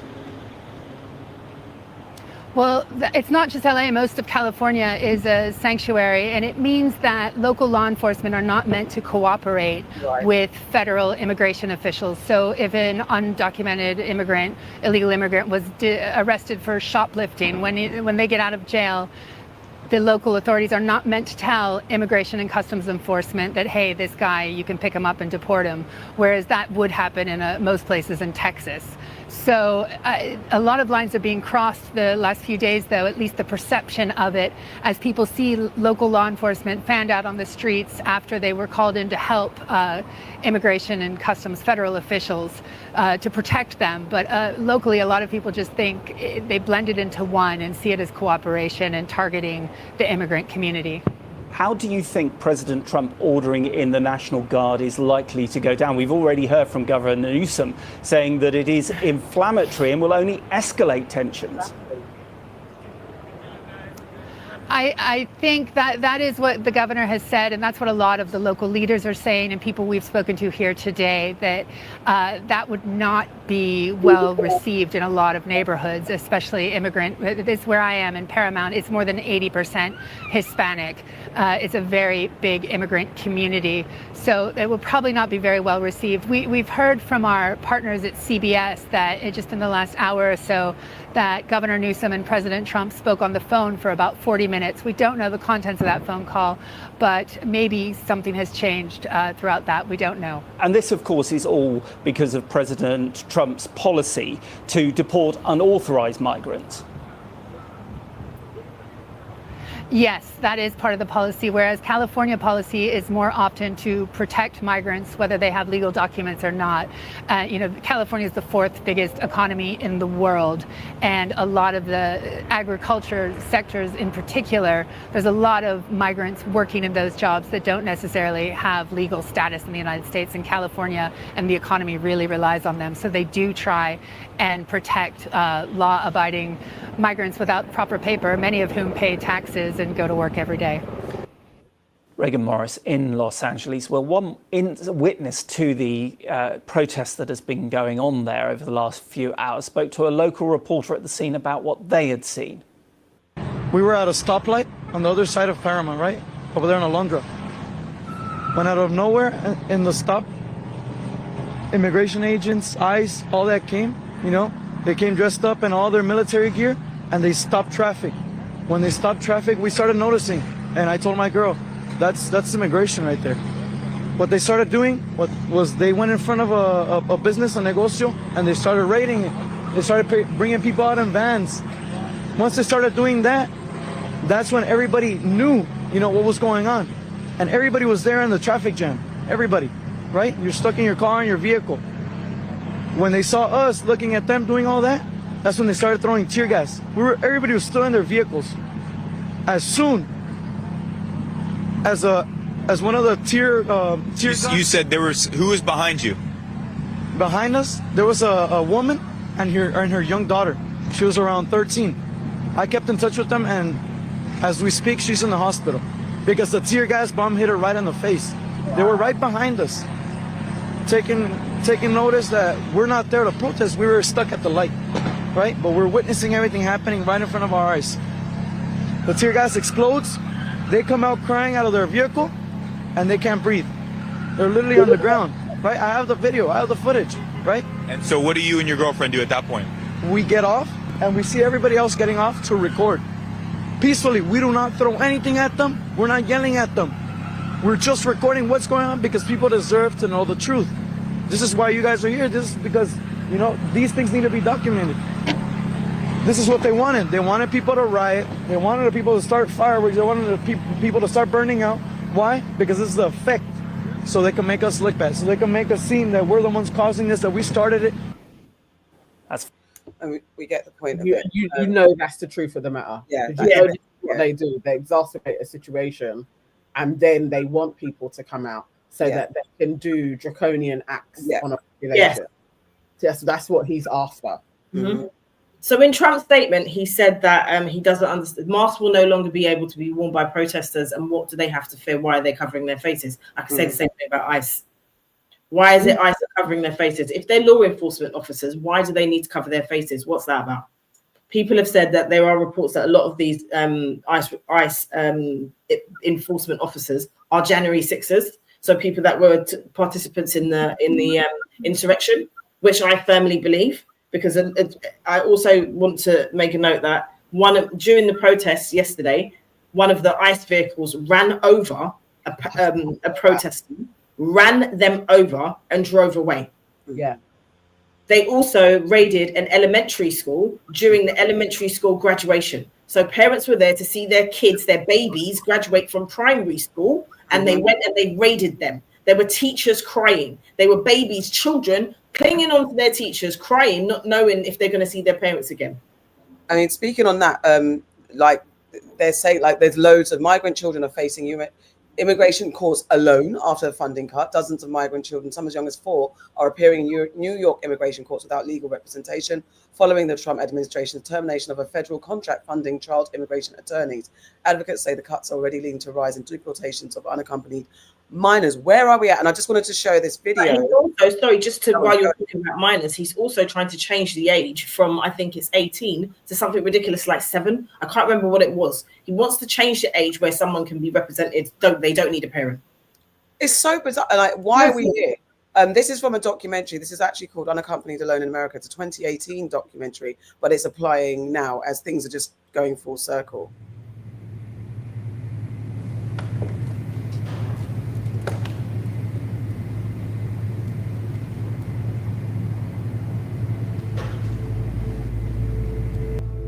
Are you a little nervous this morning? See? You know what a lawyer is? Stupid. Like, it's stupid. It's so stupid. You're on mute, Nana. You see, when he first did that in his first term, and people were talking about that folks were locked up in cages and they were actually separating parents from their children, like on purpose.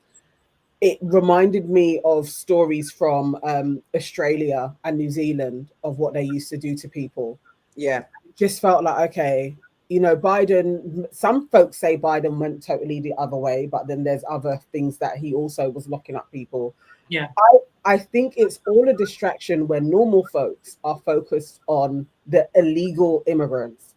And you're not looking at why they place them in the areas where they have a lack of resources. Mm-hmm. So you amongst yourselves, you're fighting sideways instead of looking up to people getting richer and richer and there being more billionaires. It's on purpose. It just pisses me off that normal folks co-sign this and start seeing their other fellow humans like they're animals and they should be caged up and they deserve this type of treatment because they're taking our jobs, and they're absolutely not.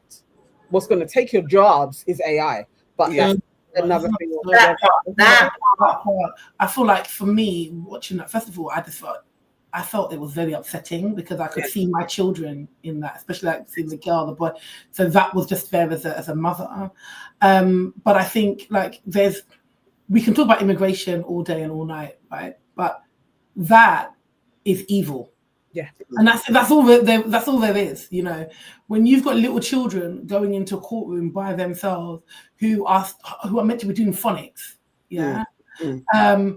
and you're asking them questions about what is a lawyer and what is this and what is that. There is a humanity that we should be having, right?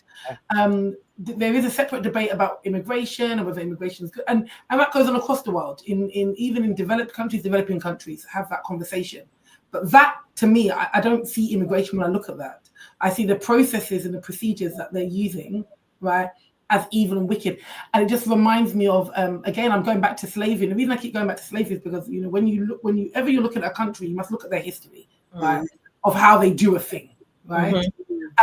And there is just giving the separation of children from the mothers, right? And then, you know, having that kind of total control over the children to be able to enact whatever it is that they want to enact. And that's what I just see there. And it's also the adoptification of children. You know, those children, you're not really a child. You don't need to be protected. You're not really a child. Our children need to be protected, but you others, you don't need to be. And we can do what we want to you. Yes, this was from a documentary. It was 6 years old. It was in 2018, and it was a reenactment. But it's actually depicting what happens. Because 6 years ago, but this is happening now. What I read in the intro to the story is happening now. And I think who's saying that? Ronald is saying Republicans resisted child separation in Trump's first term. This time they are silent. Like, where are we? It is a distraction as well from all the other things they want to usher in and do and keep us focused on the wrong thing as always. Or when are we going to stop falling for it? But then again, when you're in a microcosm, as we're talking about with its black child clean air agenda, it's just focusing on our immediate issues. And as I was saying, when I talk about watching the Breakfast Club and Charlamagne saying, yes, when you're in those communities, immigration is a problem directly. So that's how they turn. And that's when you get a buffoon like Trump that can lean on that. Because yes, when I go to work, I'm trying to get a job. The immigrants are here. My neighborhood's overrun with people that we're fighting for government support and we're not getting it. All that stuff, they play on that. But the system is broken at the top, not the bottom. The thing is as well, don't you notice that the immigrants that they're talking about are always of a certain ethnicity? Like, there are no other immigrants. How come there's no Australian immigrants? How come there's no European immigrants? Because I know there's illegals that are there as well from these places. Farrah, we can't. Let's just go to the other week when the white South African immigrants were given. We don't even need to look far. For exactly. And one of them has apparently been done for murder now for killing his girlfriend. Oh, really? Look at that. Look at the vetting. And Ronald, it wasn't about Charlamagne. He was during that time in the political run-up, he was reporting back and people were calling in. Now, they always have people calling in. It wasn't just him waxing and trying to spin anything. It was conversations about this is what's happening, but he was always also denigrating what was happening with ICE. It was just a snapshot of what's going on in smaller working class communities where it's a thing, but it didn't mean to say that ICE has to act like that with impunity. So stoking things, not going into graduations to get votes. I remember like a lot of my cousins that came in the 80s and were like working in factories when we still had factories here, and that immigration would pull up on a factory and round up some people. And a couple of times there was like big things that took place in Peckham and in East London as well, where the locals were like, but you're stopping a factory from working when you round up these people who are the workers. It actually affects everybody else's trade. So they started to try and stop it. But at the same time, you had loads of people that were like, get the immigrants out, like how they are now. But you could actually spot where they are. I think over here, it's a bit harder to get people like that. Like we don't have the facilities where they can round them up en masse. If there were still factories, then maybe they're doing it in building sites or something. We would have exactly the same thing going on here. That's why there's so many people being like, oh, reform. It's the same rhetoric. It's like they're taking our jobs. It's not they're taking your jobs because you're not going to do those jobs anyway. They're placing them in communities that have limited resources. That's so that you hate them. They're doing it on purpose so that you're like, I can't see my doctor now because there's thousands of us trying to see the doctor. That's purpose. They could place them somewhere else if they wanted to. They want you to be annoyed so that you're distracted from the next man making all of the money off of your discontent. Yeah. And it's annoying that folks ain't seeing that. But in the UK, would they let little children like that go into court by themselves? And I don't know, maybe they would. I don't put it past any any government, I'm not going to say the same person. When you're corrupt and you're political leaders and you want your best interests put first, there is absolutely every way that can happen. We know that even just looking at young black boys that are in. Would I take the words from you? Yes. Go on. I'll let you say it. Like, young black boys that are, you know, or not even just black children, youth that get caught up in crime or whatever, and they're not represented properly by lawyers, they can get disappeared in the system. They get unjust sentencing because they either can't afford a proper lawyer, or they don't get to speak to their lawyer and they disappear in the system. And next week, like, where are they? You can't find them. It happens all the time. Look at what happened last year as well. The riots where they were rocking up to immigration places that were hotels where immigrants were. Yeah. This is the opposite of what's happened in America. So in America, they're going to these places to protect the people. Over here, they were going to these places to bomb, to flipping put petrol in and burn them out and shit like that. Yeah. So and I think Props, who's based in America, says you ladies should have this same conversation Monday to Friday, USA times. The US could use more of the normal point of view. We will look into doing something. We'll try and see, maybe not Monday to Friday, or you just say between Monday to Friday.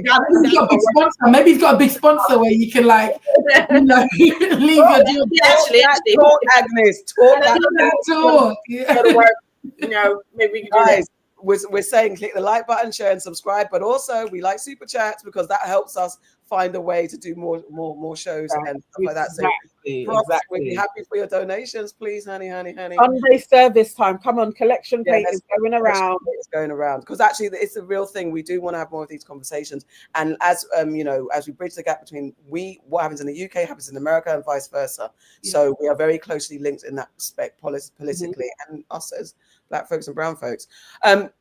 There's a big jump to. I want to move over to. In the UK, again, this is a thing that's been laboured onto the immigrants. And last week we spoke about, I can't remember his bloody name now, the ex-football NFL player that was talking about child abuse and how it's... Oh, Tom something. Yeah, Tom Bello, I think is. I'm going to get that right. But he was talking about the fact that majority of SA or something like that. Yeah, majority of SA situations are caused by Caucasian middle-aged white men, Caucasian middle-aged men. In the UK, we've got the thing about grooming gangs, and it's very heavily focused on or reported to be done by Pakistani men. Yeah. So that there's a show. We have a show in the UK called BBC Newsnight, and 5 women from across England have shared their experiences of grooming and sexual abuse. And this caught my attention because on the BBC Instagram site, it had Pakistani grooming gangs. That was a snapshot of the title, and in the comments there were a lot of like, look at the BBC pushing the agenda that is disproportionately Pakistani men. So I mean, there's a conversation to be had. I'm going to play a bit of the Newsnight show just to give some establishing stories, and then we can get into how we do kind of report about gangs like this and situations like this when there is a racial disproportion, and how it can be manipulated against the people of non-white backgrounds. But how do you then navigate dealing with this in the truth of the matter, whatever is actually happening? I will share it here. Here we go. This is new. Before you share it, Joe has got the ball rolling. This is becoming a thing now. I want to thank me for the super chat, Tisa style. Thank you. Oh my God, Joe. Oh my God. That's my Tisa. Thank you so much. Thank you, Joe. Thank you. Appreciate you, Joe. All right, so let's see. Let's press play. Trailer, thanks. That promotion being supplied with alcohol, drugs, because I'm getting sorry. And 2000s. It's an epidemic that has wrecked the lives of thousands of victims, these women included. They are here tonight to tell you about what happened to them, and because they say that some of the men who abused and raped them and some of those in authority who totally failed to protect them have still not been held accountable, and they want that to change. Expected very shortly, a government-commissioned rapid national audit of grooming gangs, led by Baroness Louise Casey. The government's promised it will uncover the true scale of grooming gangs in the UK, including looking at ethnicity. Chantal was groomed, raped and abused for 4 years by a gang of British Pakistani men in Manchester. It began when she was 11 years old in 2003. The men used to hang around outside the children's home she'd been placed in. No one has been brought to justice, despite Greater Manchester Police contacting her in 2019 to tell her they were finally going to investigate what happened to her 16 years earlier. Chantal has never spoken live on TV before. Jade was groomed in 2008 when she was 14. This was in High Wycombe. She estimates she has been sexually abused by hundreds of men, all British Pakistani. None of them have been charged with any crimes, let alone convicted. But Jade has. As a teenage victim of grooming, she was charged with a grooming offence and was put on the sex offenders register. She is trying to get that conviction overturned.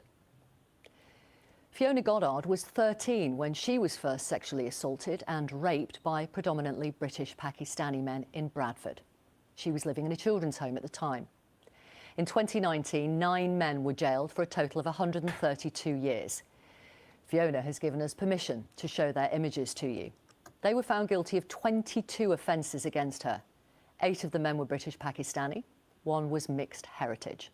Fiona has never spoken live on TV until this evening. We'll hear from Zara tonight too. It's not her real name. She says she is a survivor of multiple abusers. She was 12 when she was groomed and sexually assaulted by a 61-year-old British man called David Sainer. Last year, he was convicted in jail for 24 years for multiple offences, including rape and grooming. Zara says she was then groomed and sexually abused by a British Pakistani man, who she thought was her boyfriend. He goes on trial later this year, and she will give evidence in that case. Zara has never spoken publicly before until tonight. Kate Alicia has been with us on Newsnight before. We're not using her real name. She was groomed, raped and abused by a British Pakistani gang in Telford when she was 18. 2 of her abusers, Mohammed Ali Sultan and Shamil Khan, were convicted and jailed. One of them, Sultan on the left, was released from jail in February, despite attempts by the Justice Secretary to keep him in prison. Kate gave us permission to show their images, I should say. And tonight we're going to reveal exclusively new figures which show the ethnicity of suspects of grooming and rape gangs. Plus, we'll talk live to the top police officer in England and Wales on this issue. Chantal, Fiona, Kate and Jade have all waived their legal right to lifelong anonymity. As you'd expect, our conversation is going to be frank and it will involve details of sexual abuse. Thank you, all of you, very much for being with us this evening. Thank you. Chantal, I'm going to begin with you, if I may. You were 11 when the grooming started. It was 2003. You were living in a children's home in Manchester. How did it begin? So it all began when I was 11 years old. I got put into an emergency children's home. There was no placements around Manchester for me to go to. Once I got there, it was straight away the next day. I went quite late at night. So the next morning there was males around 19 years old, 20 years old, approaching the children's home, giving us alcohol, drugs, putting us in cars and just exploiting us to different older men. So did one man introduce you to other men? Is that how it progressed? Yeah. And sorry, just can to I ask so that you we don't what kind trigger of a whole load things of people watching this. Yes. Does it go any further than the standards that we know to be have been explained of, especially the social services pipeline to these types of people? They've literally all 4 of them have been in care. Okay. There's 4 been in care, and I think the lady with the curly hair, I can't remember what her story is. So it is just explaining their own individual stories. So if you want to stop there, we can stop there. Yeah. So I think the nuance of the conversation is interesting. It does feel like some type of propaganda tropes to focus on the Pakistani community and their grooming gangs and not talk about the overwhelming majority of the stats are white men doing it. And the conviction rates are very low. For it doesn't matter who you were sexually abused by, your conviction rates are low as well. But there are things when they delve into, especially like the Oldham cases, and that there were people in authority that didn't want to pursue it specifically because it was the Asian community and they didn't want to be called racist. If that's true, there's a problem there. But I don't even know if it's true. I think people generally ignore when a teenager, especially a troubled teenager, discusses what's going on to them. I think like the authorities ignore it. Actually, let me I'll line it up and you guys talk amongst yourself. Let me share the girl that said that she was then done herself for, and that it's something in line with what you were saying. But yeah, I think that's why I wanted to discuss, because it's like we do this, and I think it's even in the comments immediately. What there's this is majority white men, and we kind of, it's very difficult, and especially when it's sometimes sensitive subjects for the minority in the country, because we're so used to being denigrated and then having bad reputations and propaganda against us, to actually deal with something that might be an issue within the community honestly, openly, and properly, it's very difficult, because you are battling racism and stereotypes and how that have a knock-on effect on how we. Because I hear what you're saying and I get it, but I think what's important is to address essays across the board, and this reporting in News Time or whatever it's called is not doing that. It's focusing on one particular area. What would have been interesting is to have a diverse range of people on that panel who've been affected, because there are a diverse range of people who've been affected, and what their grooming experience has been. Because if you are a narrow-minded racist person, you're going to watch this and you're going to think that it's only these people, and you're going to think that stat that Kemi Badenoch gave is correct, and it isn't. And I think that it is definitely important to highlight what's going on in these communities, but it's also important to highlight why it is that it is a predominantly Caucasian men who get done for this. Where's the reporting on that? So it's not. So that's what's a bit. I kind of understand what Nana is saying. I get it. I do think it needs to be reported, absolutely, but I think that this particular program has an issue with it. Night news, or whatever they're called, have an issue in the Newsnight. Sorry, in the way that they report things in general. Yeah, and just to add to that, I just feel like if I've never seen a documentary on white men and paedophilia in the UK. Yeah. And I think if, for example, this then documentary has come out in an ecosystem where they do actually interrogate. So let's say, for example, they say, okay, we're going to look at race and culture, for example, but you see that they do that across the board, yeah, in certain issues, then maybe it doesn't look like it's feeding into an agenda, yeah.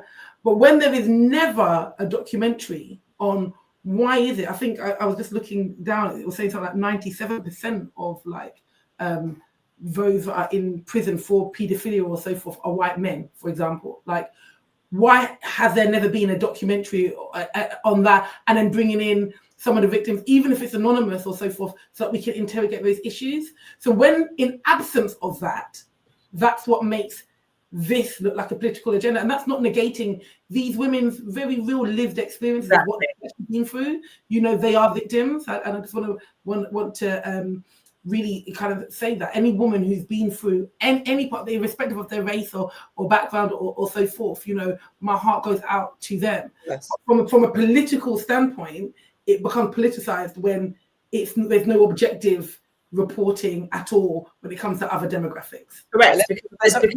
Sorry, just one more thing, because even in February this year, there was a grooming gang of Caucasians in Boston. So what would have been great if great is not the right word to use, but what would have been fair and balanced. Yeah, thank you. And balanced would have been in this report. They talked about that as well, because it is exceptionally important for victims to be able to express their stories. So I hats off to all these women who are able to find the strength to come here and talk about what's happening. But the people who were affected by the 8 members in Bolting of a grooming gang, why are we not talking about those people, those victims as well?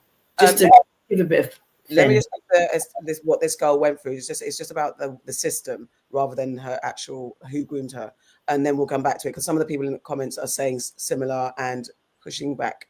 So 1 second. And charged with a grooming offence. 1 second. How on earth of abuse and rape by multiple perpetrators, you were arrested by police and charged with a grooming offence? How on earth did that happen? It was just the police failure, social services failure. I was in a care home, me and girls going out to house parties, and I got accused of taking girls out with me to get sexually assaulted. And what were you charged with in the end? Exciting sexual activity on a minor. And did you understand what was happening? No, I didn't have a clue. Did not have a clue. And you were convicted? Yep. And what was your punishment? I went to jail for 2 years. Well, got sentenced to 2 years, done 14 months, and got put on a sex offenders register for 5 years. And what age were you? I was 16. Wow. And what impact has not just the total abuse and failure exploitation that you endured, but that conviction had on you as you've grown up into adulthood? Well, I've had to fight social services off my case with my children. I've never been allowed on school trips with my children. I'm not allowed to apply for jobs for the work I want to go into with vulnerable kids. So because of that conviction? Yeah, so it's affected me a lot. And you had to fight social services to keep your children? To keep my children, yeah, because they class me as a sex offender. Wow. How do you feel about that? Horrible. It's been the worst experience of my life. It's just as bad as the abuse, really. Is it? Yeah. Yeah. I feel like I'm still being abused by them. It Yeah. feels like they're still in my life. Yeah, she is. She is. You want to get that conviction overturned? Yeah. Of course you do. Of course you do. That is absolutely at 16. But also, I think there's something to be said about the care system Yeah. in the UK and how, because there's another kind of theme that goes out. A lot of these girls were vulnerable and in care. Yeah. And then we know like women who are then vulnerable, how they're kind of treated within the patriarchy, like within that kind of system. They're young girls, who should be protected, right? But yet their innocence or their kind of they're not seen, Like to me, like hearing. I can imagine now she's had her children and she probably has this fierce protection over them because of everything that she went through, which at the time she probably didn't even realize the enormity of it, but she's still being criminalized. She can't even go on school trips with her kids. Yeah. So, that's just heartbreaking. Horrible. She's a representation of a system failure. Yeah. She's the victim, and rather than trying to help the victim, you've put her in jail at the age of 16 and criminalized her for the rest of her life. To the point where even now as an adult, she's having to fight to keep her children.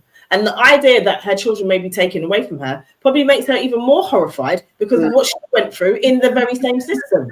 In Trump, remember I said to you, could this happen in the UK?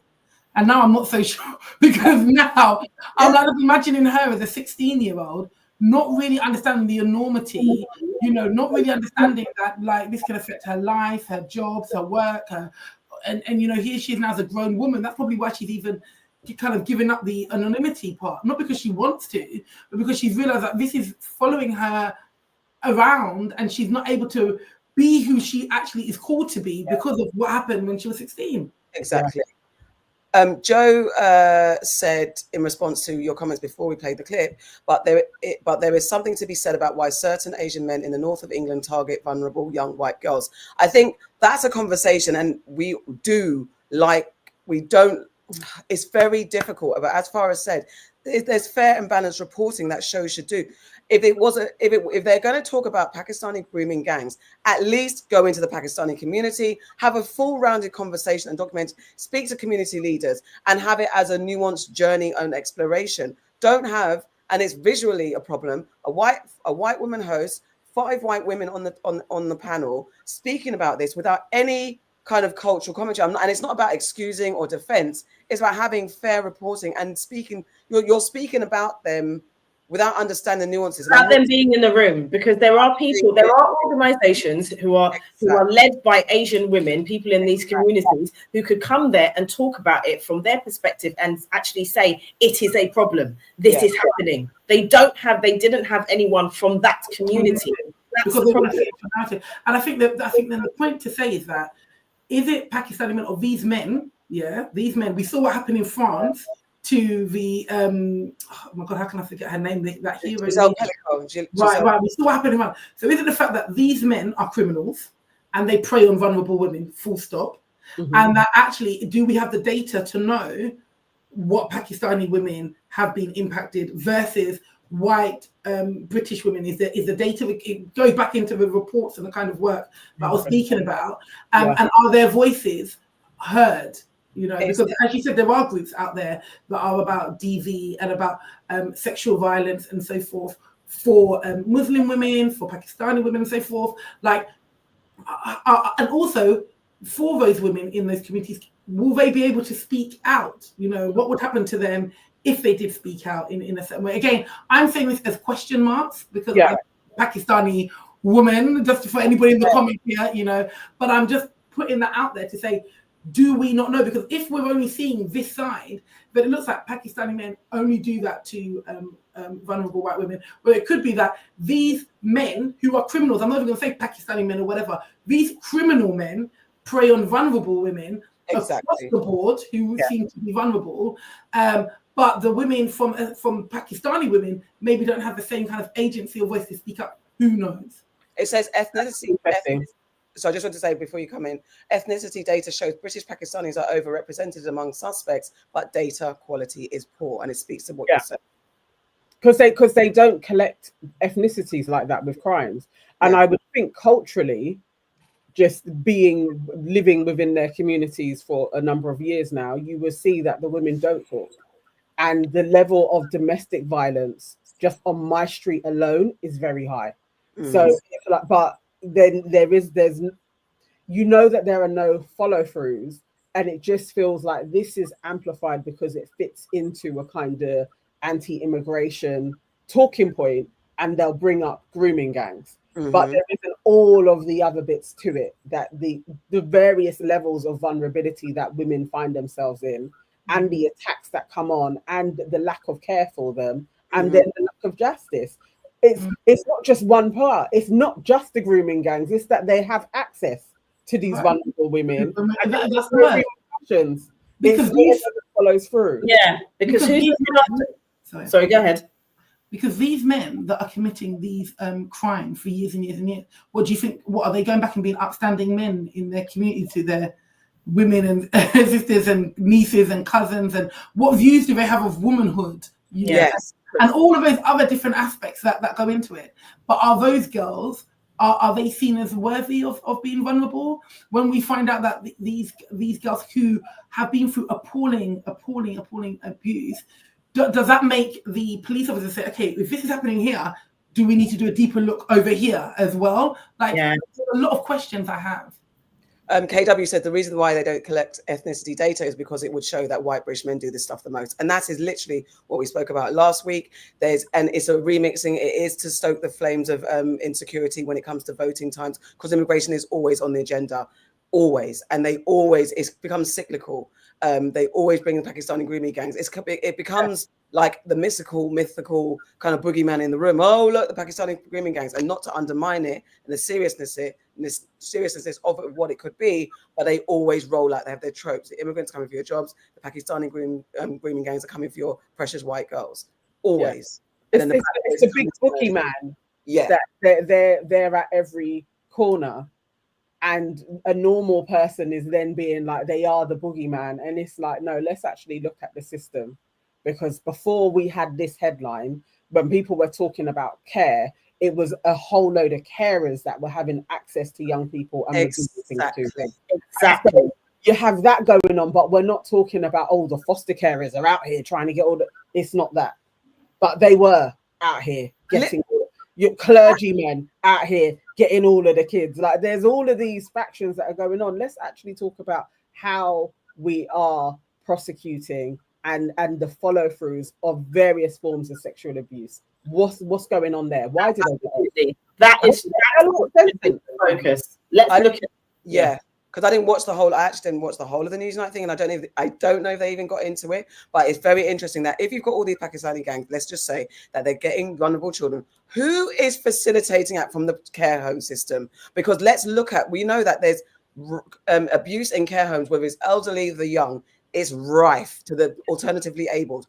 It is rife. You've got horrible people in these spaces, getting money, getting funding, and never getting out of jail. And we look at even religious practices as well. All these institutions where people are supposed to be caring for people, there are abundance of abusers, and they are not just Pakistani or whatever. They're multi-ethnicities.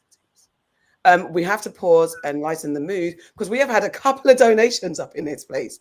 We have had some super chats. The plate has been passed. I think, where were we at? Who was the first person after Joe? Hang on. Let me go to the start. All right, so we got to Joe, didn't we? Yes. Then Sistrin. Yay! Thank you. Sistrin said, adding to the collection room plate so Auntie Nana can buy that Kodak 35mm film and finally take pics for Uncle me. I literally thought when he came in, I thought any minute now Nee's going to talk to Nana about the present that he needs from her. For those of you who don't know, Agnes, or anyone who doesn't know, Auntie Nana's husband has been asking for nudes for multiple years since we've been doing the pod, and she refuses to give them. It's a long-standing problem and issue. We have tried to fight. Now then, don't tell lies. She's given him nudes. She sent him pictures of nude tights. Yeah. You know what? You make it lucky. Now I may experiment with some AI, and I thought you were going to say he may be lucky, like I'm with my new now I'm blonde. Blondes have more fun these days. Blondes have more fun. Okay, Yvonne has donated £10 to the play, and she said, "Here's my contribution to the camera." Yay! I'll take it though. I'll take the contribution. And Cher has donated 5 memberships. Oh, thank you. Thank you so much. Thank you. We appreciate you guys for passing the collection plate. We love you. But yes. Shall we lighten the mood with some nonsense before we Yes, move? we can. This one, yes, we got to go soon as well. So look, guys, what do you lot think? I actually had this on as an enemy, but we didn't get around to it on the main show. This woman basically tumped up a child for calling her Miss Piggy, called her fat and Miss Piggy. And I'm like, well, sometimes the kid's got to get boxed up in it. But what do you think? This is a top story trending on the Fox 5 website right now. We have a lot of questions. Listen to this. A Maryland woman facing charges after police say she attacked a child who called her fat, called her Miss Piggy.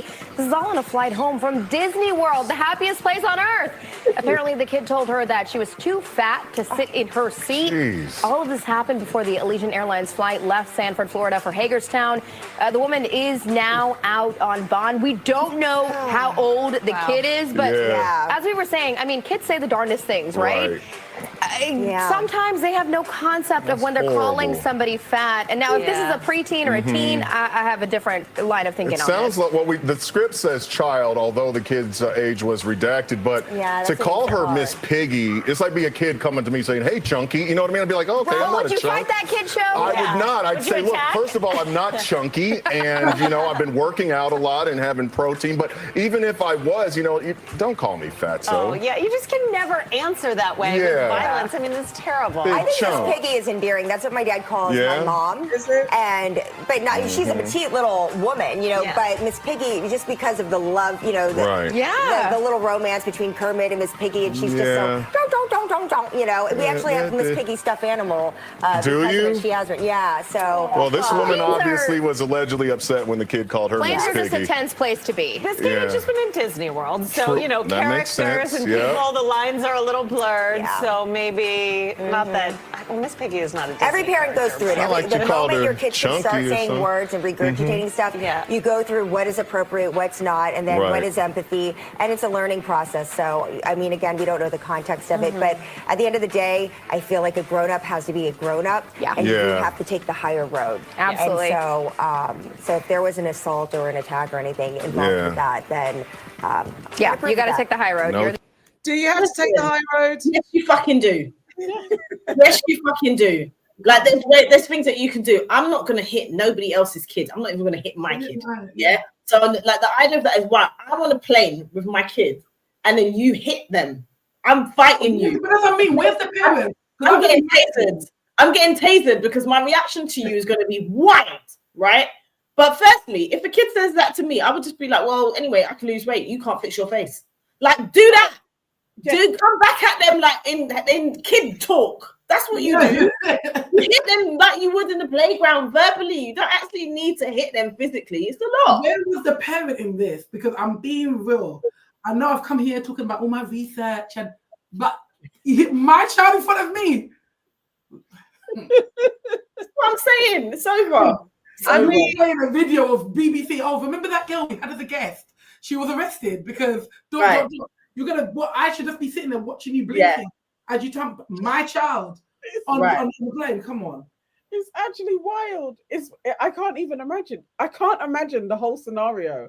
And just imagine just watching it, like as a bystander, you see the kid say, "Oh, Miss Piggy, you can't fit in the chair," and the woman starts beating the child. Like, I'd literally be like, "Where are we? What world is this?" But the arrest is the least of her problems. If that was my kid, that's what I mean. You're lucky if the police are getting involved in it. I'm looking at how did you get off? You know, a plane's got a small aisle. So when you've gone and tapped my child, how did you manage to get up, get off, get down, to get arrested and all that stuff, and you got past me to get and out? the report didn't say a woman gets arrested for hitting a child and the mother also gets arrested for hitting a woman. How did the report not say that? Because that's what the report would be saying if it was me. I'm tackling. I am fighting her. Listen, you need That's to the violence, but I'm fighting. You need to raise your kids right, man. Don't be talking about me, calling me Miss Piggy. Okay? As Miss Piggy, hi-ya! That's what she's famous for. You got to chop your neck. You call me Miss Piggy, I'll give you a Miss Piggy chop. Don't you lie. The only way I'm beating up a child is if they spit at me. Those are my I'm going to beat a kid. If you spit at me, I think that is an ultimate violation. I can now beat you. I'm not going to beat you. I'm not going to beat anyone's kid, but I think I'd like when you grips them by the arm. I think I would do that, and I'd be like, "Whose kid is this?" It's hard. You've got to have restraint, to be fair. And first of all, go on. No, but also, where was the parent? Because children, as you said, say the darnest things, right? Yeah. So if a child spat on me, I'm expecting that the parent has already, like, do you know what I mean? I'm like, you know what? Sorry, don't worry about it, because I'm already thinking like, I'm in big trouble. Do you know what I mean? Like, I have to ask, where is because the child on its own, isolated, really, the parent should intervene, because I might, if your child speaks to me and then the parent is just looking at me like this, that's where the problem is going to be. Then I'm fighting the parent again. It's like you fix your fucking child. Yes. I mean, in all seriousness, because we saw what happened with that racist witch in America that took it too far. So I just wanted the child an N-word just because the child was doing some childish nonsense things. Where whatever, even the child was being a bad breed, you don't resort to violence on someone else's child. No. It's like calm restraint if you feel like it's out of hand. Especially some children can be very heavy-handed and stuff like that. But you cannot. That's her picture does look wild though. Her picture. Because now look, you become famous for it. Now everybody's analyzing. Do you look like Miss Piggy? And the picture, I see it. It may not have been wrong. And I've sat on a plane next to somebody, and this was really distressing for me. They took up their thighs were coming onto my side of the seat. If I was a kid, you may do a little shove, you may be a little bit rude. Sometimes it's not fair how people encroach on your space on planes. And the kid may have just felt like, just because I'm a kid, you're taking the piss, and now your fat is coming onto my feet. Sorry, somebody said in the comments, sorry, I'm laughing out. I'll tell the flight attendant the child said he had a bomb.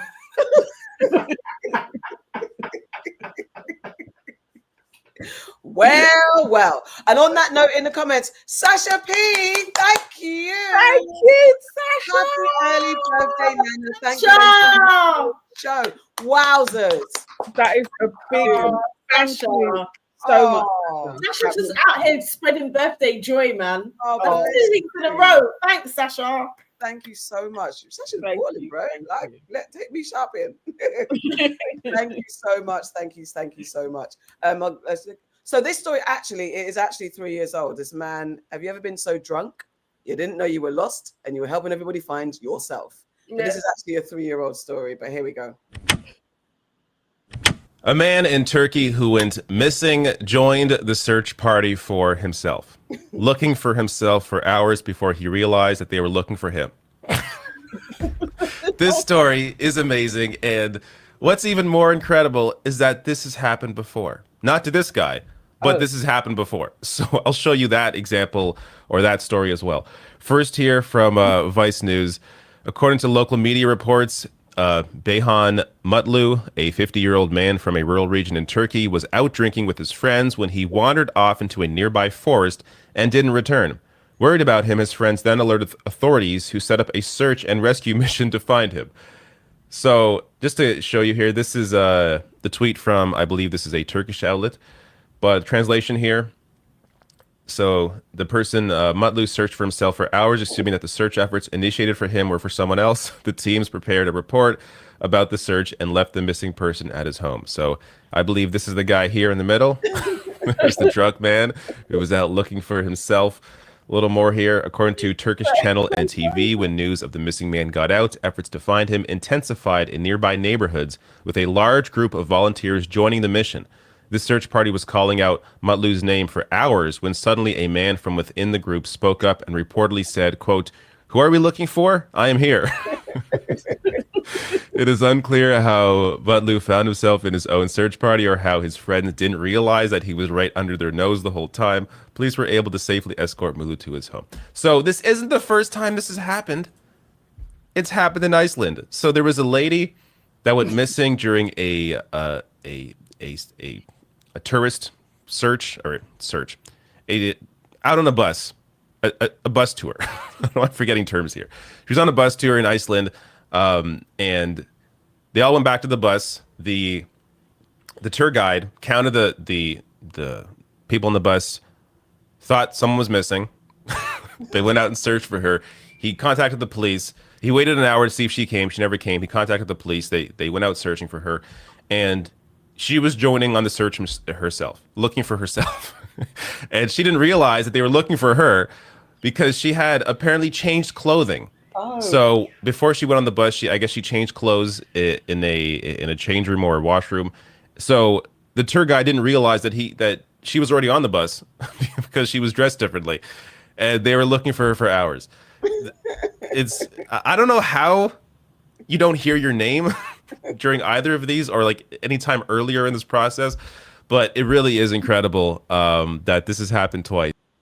Yeah, I mean, have you been so drunk that you had to look for yourself? I would be. Somebody said in the comments, and I agree. I'd have to make myself lost now in real life.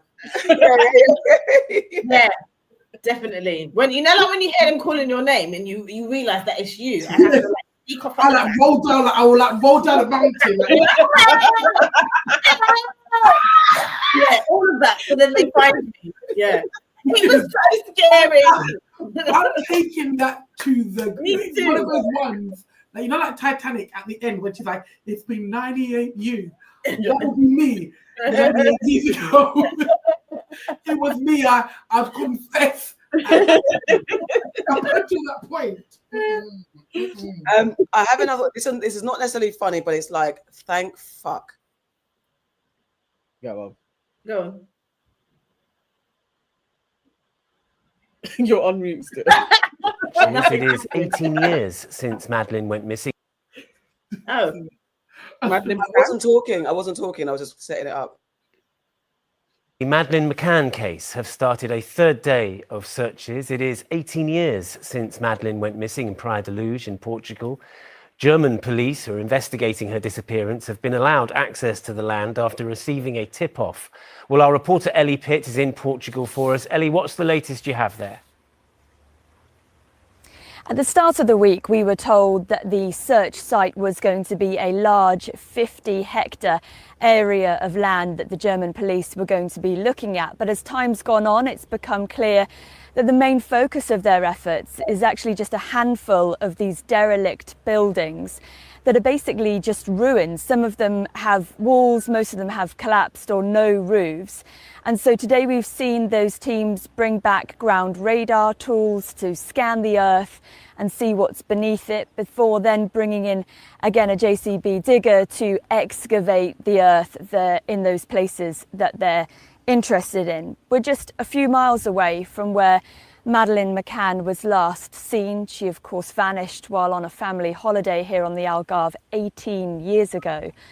Christian Bruckner is the German police's main suspect in their investigation into her disappearance. He is currently in prison serving a sentence for the rape of an elderly woman in Praia de Luz 2 years before Madeleine went missing, and where officers are searching is not far from the house that he was living in when she vanished. Now, he has always denied any involvement in the McCann case. So far, I'm told that these new searches have not uncovered any fresh evidence in the investigation, and German authorities were allowed to continue searching all week, but the sense here is that this search operation will end later today. You're still on mute. And just wanted to give the backstory to what's going on for those who didn't know, but they have said the search is done because they got 10K, was it 10K to do more investigation into this 18 years case, but now they're like, it's done, it's not happening, it's over. I hope it's over. That last bit of money that they got when we reported it a little while ago, this is 100,000, sorry, 100,000 was approved, but it's done in 3 days. It needs to be done. And that's what I was like, this is nonsense. It needs to stop. And that was let it go now. I mean, I get it for the family, but it's enough of public spending. I think it needs that part. Like, if they want to raise a GoFundMe, if they want to raise, do anything to get money to do it, because obviously you want to search for your loved one, fine. But I don't think it should come out of public spending, because I feel like there are lots of other missing children and money's not being directed in that way. So yeah. It's enough. Somebody was asking for more nonsense. Oh, yes. This guy trying his best. It was just stupid. Very stupid also. Why do you only date white women? It's because black... No, why are you bringing up black women? I asked you about white women. It's just like, I gear more towards white women because of black... there you go. You're going back to black women again. I gotta say why I only like white women. It's because... Are you noticing the pattern? Are you noticing what you're doing right now? I'm not saying what makes white women special. I'm just degrading black women. No, I'm just... I know that wasn't the... I know you didn't ask about black women, but I just gotta... Okay. All right, man, be for real. Why do you only date white women? It was great for me to see someone struggling. Why are you struggling so hard? Just talk about why do we have to be the mirror for your taste? Like, if you only like white women, say you like white women and go. If you like Asian, that is what I say all the time. There doesn't need to be an if and or but. Just shut your mouth in it. What is it about I don't like you guys, because for me, anybody that don't want me, I don't want you too. So why would you need to even talk as if like now nobody's fighting? I just can't stand that kind of conversation. That's all. That was all. It's not as much nonsense that I could find. Did you guys see it? That is absolute nonsense. Yeah, that's about it. Because I mean, this is cute. This is like feel good. Do we not have a Diddy update? Oh, I didn't. Do you know what? I forgot to do a Diddy update. Come on, let's go with the Diddy update. I'll try and find a video. All right. We'll do as you find a rundown. We'll go through like what happened this week in the latest Diddy update. So we had the 4th week. I think it's the 4th or 5th week. It's hard to keep up with it. But we had the hotel worker he did his testimony that he testified that Diddy actually gave him 100K and he split that between his co-conspirators and they gave Diddy the hard drive that had the beating recording on there. So we know that he paid some people off, and he paid them in cash in a brown paper bag as well.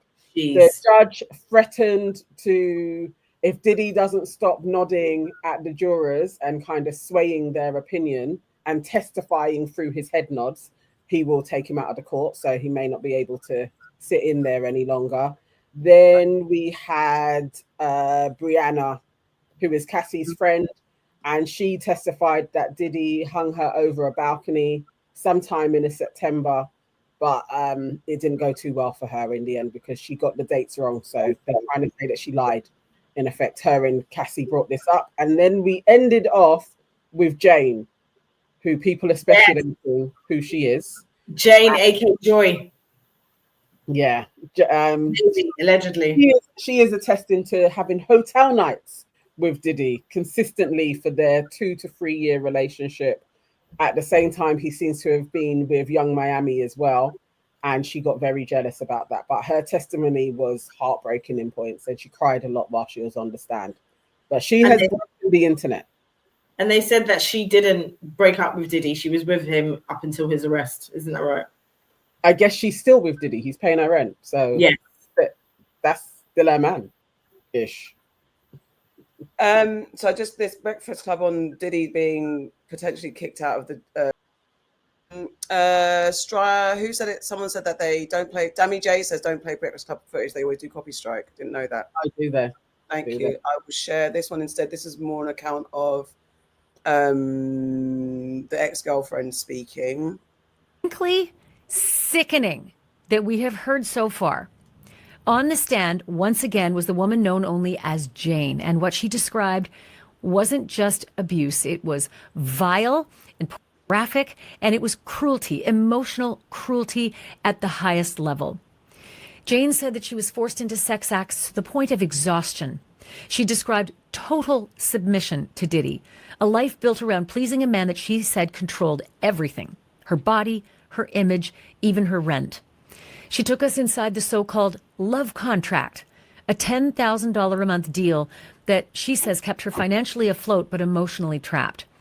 She broke down as she described back-to-back sex acts that Diddy demanded with 3 different escorts on her birthday. She described how she wrote about her desperation to stop these freak-offs, hotel nights, she called them. Some of those messages she sent to Diddy, some she just journaled in her iPhone. And today, in front of a packed courtroom, Jane reached her breaking point, sobbing to the point of being unable to speak. We are breaking it all down, the texts, the money, the hotel nights, and the power imbalance that prosecutors say is at the center of their case. Let's get into it. But I'm going to warn you, it is very, very graphic. This podcast is dirty sleep and a lot of drugs in order to stay awake. She said at least 3 to 4 hours it would take with one escort. So just imagine the exhaustion that she would feel afterwards. You're going to hear a lot about that in a moment, that she did bring up how exhausted she was and that she needed breaks. But hang on to your hat about what she was told about that. She testified that everything was always under Diddy's direction. He decided how long the sessions would take and when she would be able to take breaks, when she was allowed to eat, when she was allowed to sleep, and when she had to just keep going. Jane cried again and again on the stand as she described the only ways that she could communicate that she needed a moment to rest with Diddy. She'd say that she was hungry, or she'd quietly lie down, but that Diddy wouldn't take the hint. She recalled him saying, quote, "You're not getting tired on me, are you? Let's finish strong." Do you remember hearing that before? Let's finish strong? Because that was something that stood out to me and made me wince. Cassie said the same thing when she was getting tired and she didn't want to continue. Diddy said to her, according to Cassie on the stand, "Let's finish strong." When the prosecutor asked why she just didn't say no, Jane choked up again and said, quote, "I don't know." Prosecutor followed up, "What did he give you to keep going?" And Jane replied, "Ecstasy." She said she took a lot of ecstasy during those hotel nights. And she said it was to numb herself to survive it. Again, I'm hearkening back to Cassie because she said almost the exact same thing, that she tried to numb herself to get through these endless hotel nights just to please Diddy, just to avoid the consequences, and that drugs were her way out. Jane recalled 2 hotel nights that stuck with her because both of them made her cry, she testified. The first one was supposed to be a date night. At least she said that's what she thought. But instead it turned into an 18-hour session with another escort. She told the jury that Diddy said it would be quick, but that he left her, still high, still shaken, and didn't return for hours. Jane testified that when she cried, he looked at her and said, quote, "Are you crying?" with a look of disgust. Next, Jane described another night, this one starting at Diddy's house. Jane remembered taking a shower with Diddy and then heading to a hotel already extremely high. At one point, she embraced his butler, a small moment that seemed to comfort her before having to have sex with an escort named Paul. Jane said that later on she broke down crying in the hotel shower. She testified that Diddy brushed her off, saying, quote, "Don't do this right now, I'm too high," end quote. And as disturbing as that night was, Jane admitted she developed coping strategies. She turned robotic, she said, and again, she turned to drugs to get through all of it. She told the jury that even though she was the one who had to do all the work, up to 30 hours of straight sex with different escorts, one after the other, she still tried to please Diddy afterwards. For her, she said, the only relief came when the nightmare was over and they could return to Diddy's house. She said that's when she felt the most safe, and that she would cook for Diddy, that she'd massage Diddy, that she'd put on his favorite shows and cuddle with Diddy on the couch. This after all that she had already done. Entertainment tonight? Entertainment, apparently the word he used for sex workers. Jane said she was devastated by this, that he had promised things would be different. She said that she and Diddy checked into the Trump Hotel, that she sat there and was meant to wait 40 minutes in the SUV outside while Diddy chatted with his entourage on the sidewalk. She said during this time she snapped a photo of the hotel's exterior.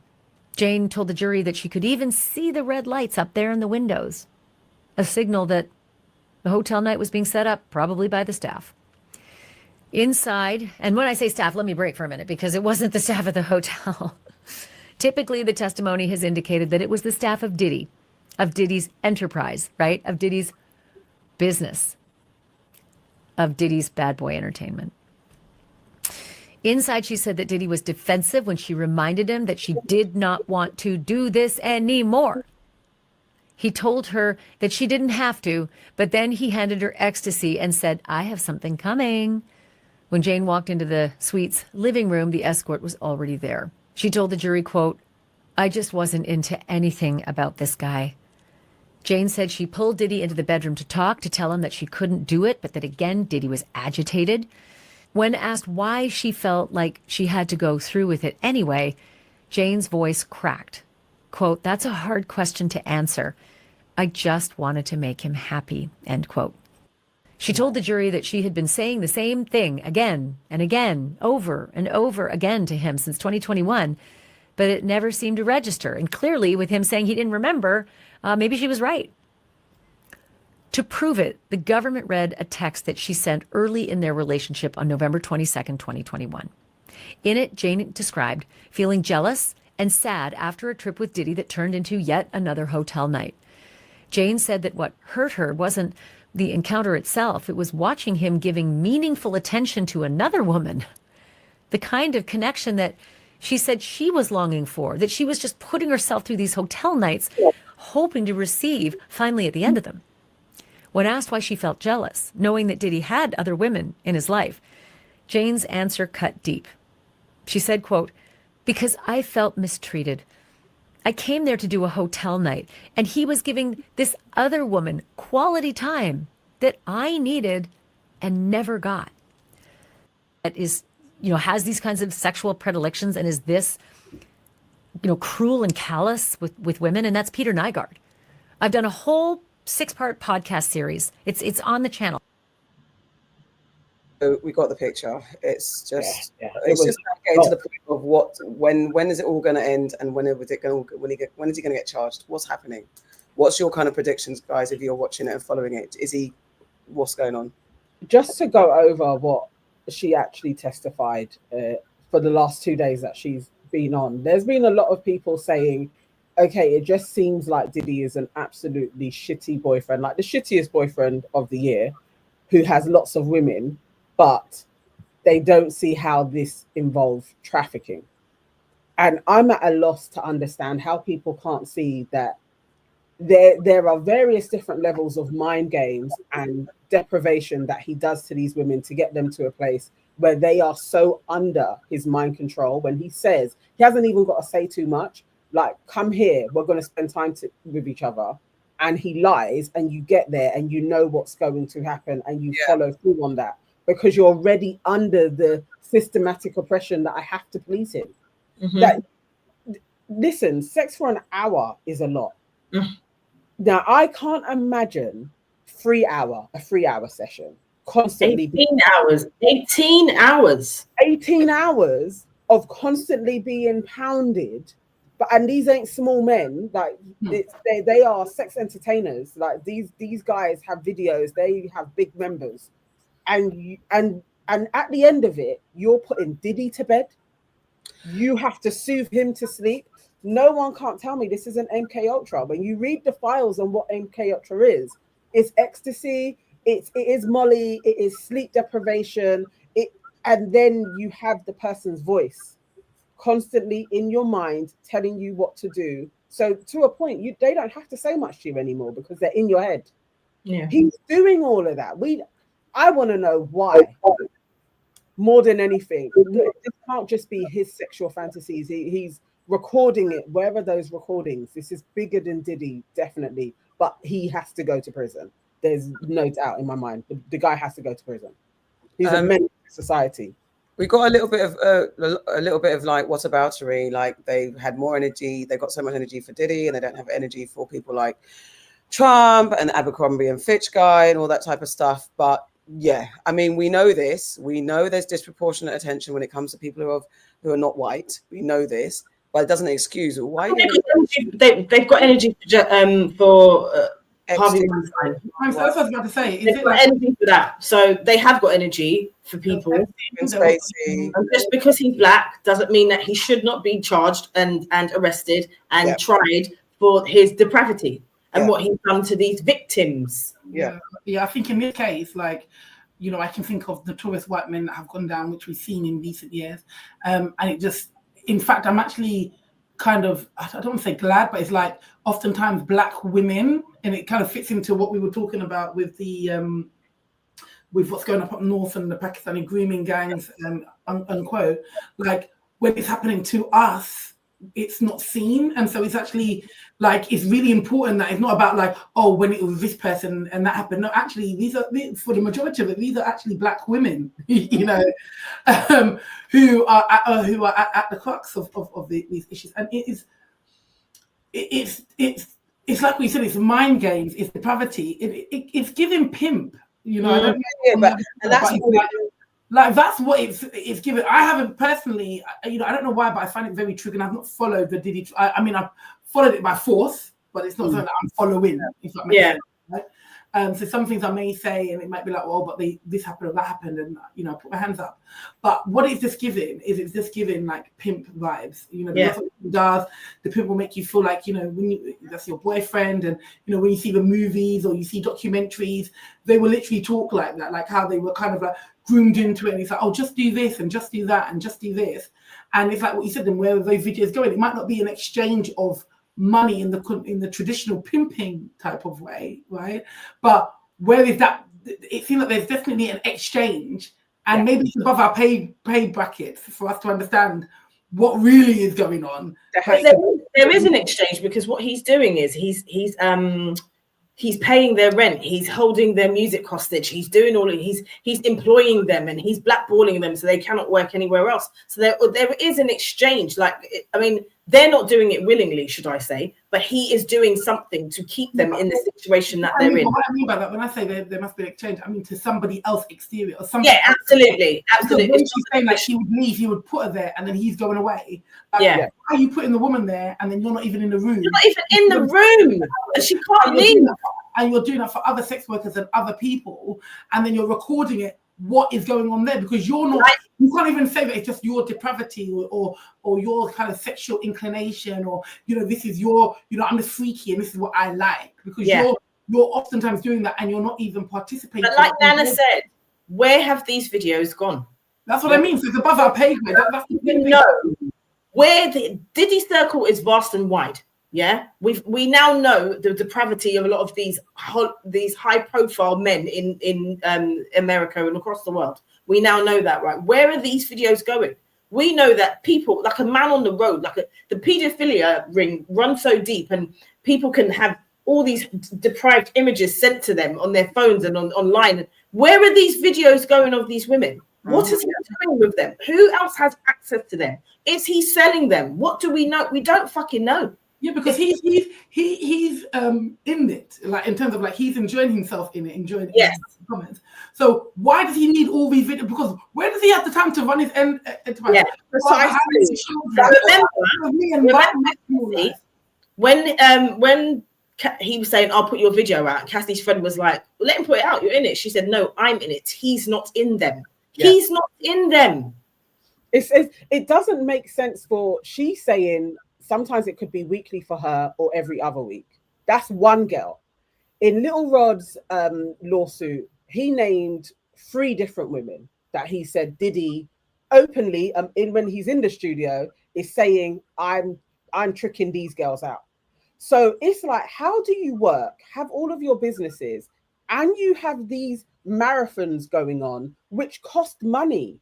One of the sex workers, he said that one of the rooms that they were in, the Punisher, one of the rooms that they were in goes between 15 to 30K a night.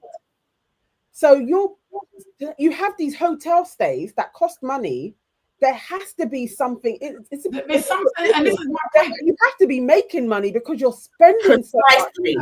And did you see Diddy? When Diddy in the beginning, like in the beginning of his career, you could see he's somebody that wanted to hustle, wanted to make money. Yeah, wants that money. He does not seem like the guy that is just doing things and spending money like that for no reason. Now, obviously, there might be his side on his own kinks, and people can have that. Put that aside.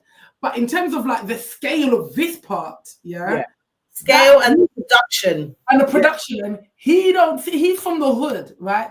He's not somebody that's just got money. Oh, I don't know what to do with my money. Let's today we're just going to sprinkle. He don't come across like that. Like, let's be for real. So I feel like there's something going on that is above our pay grade. Yeah, 100%. Yeah. Right, that we can't figure it. We're just looking at it if you look at it from our local UK view, London or American eyes, like, oh, this don't make sense. It won't make sense to us because we are not the clientele. We're not in that game.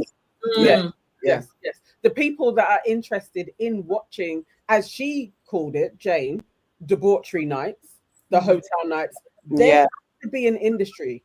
Like there is an industry for hours. Like that's, I mean, it's all tied into drug dealing, trafficking, and whether or not you're actually executing the trafficking or stuff. It's a massive ring of connection, and there's an underworld that again is above our pay grade. If you're not a part of it, you're not going to actually have a clue or be able to perceive it. But there is an underworld, and that's why some people who are apologists for what's going on because they know they're either on the fringes of it or a part of it.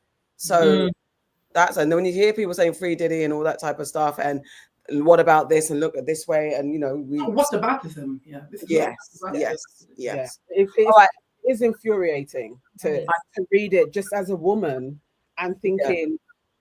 A lot of the time it is men talking about it, and it's like, you guys don't even know what you're talking. You don't even know what that would have done to her body. Just the sheer relentlessness of it on a weekly to 2 weekly basis, what she would have to be going through. And then the level of he didn't care when she's saying, I have a UTI. Same things as Cassie. Yeah, that's what I'm saying. I have UTIs, I have scores, and there's just no care. Like No, And the thing is, for their vehicles, they would care, you know. If they, for their, because they're treating these women like they're just any commodity. But if it was one of their cars or one of their chains, see how they'd run to the jeweler to be like, oh my god, or their car or whatever, you know. But for the women, don't care. That part in itself. Okay, just found this thing. This guy does weird news stories. Just to wrap it up and cleanse the air. I don't know what he's going to say, but let's see before we wrap up. Scientists may have severely miscalculated how many humans are on Earth. If you're like me, you've been going around acting like there are about 8.2 billion people on the planet, since that's the current accepted estimate. You'll go up to people like, hey, it sure is good to be one of the 8.2 billion, isn't it? And they'll answer stuff like, yes. I don't know. The joke is that was maybe Dracula, as stupid as that is. Anyway, according to a new study, there may be way more people on Earth, since people living in rural areas might be getting undercounted by as much as 53 to 84%. That is a huge difference. If someone was about to give me 8.2 jelly beans, but they should have been giving me more because they miscounted the rural jelly beans, I'm gonna murder that person. Don't miscount my jelly beans, I will gladly go to prison. You think I'm scared of prison? Although I guess I can't blame the people who got it wrong. Counting to 8.2 billion is insane. Imagine how many times they must have been interrupted. 4 billion and 1, Alexandra from Rome. 4 billion and 2, Danny DeVito. Hey. 4 billion and 3, me. I always forget me. Hey, what? Can I have your yogurt in the fridge? That's your yogurt. I don't like yogurt. What? Why don't you like yogurt? It's like milk back, then scalped them for $250. What is the number? Hold on. I can have it. It's yours. Oh yeah, okay. Thanks. Bye. Where was I? Great. Now I gotta start over. 1, that guy that just interrupted me. 2, Jason Momoa, I guess. Here's a story about... There is no number. There is no number. Okay. But yeah. Anyway, I just found the site. We'll maybe go back to him another time. We might have more people than we thought. Guys, is that it? I mean,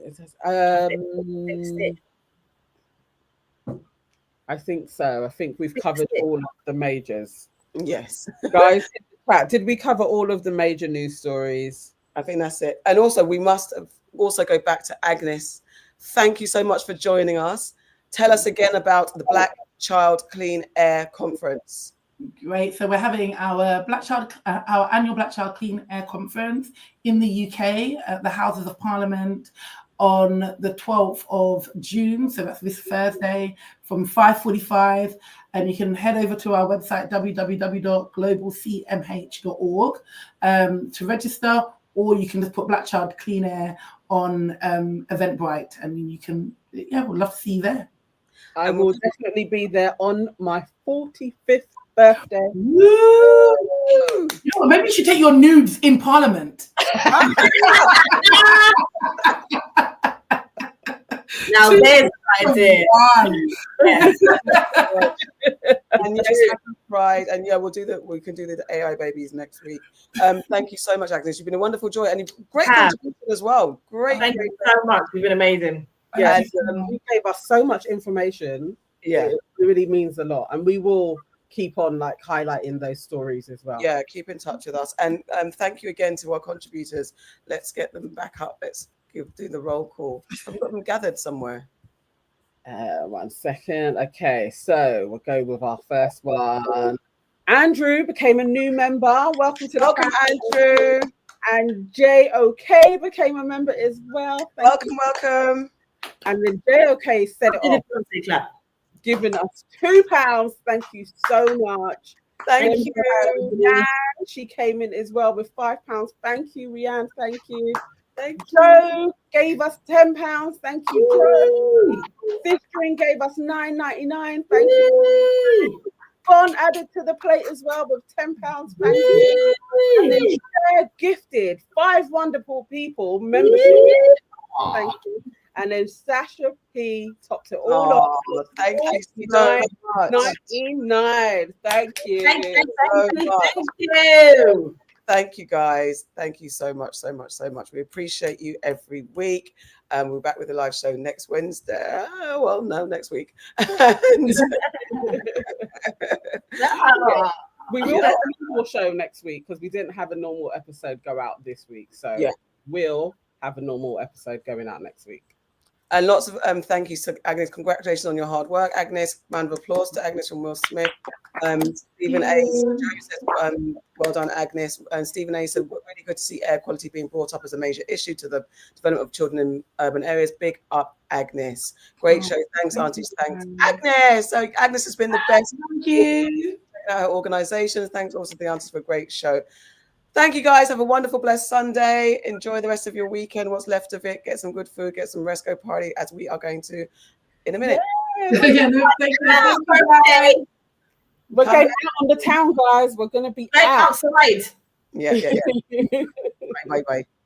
Bye, ladies. Bye. Let me end the stream.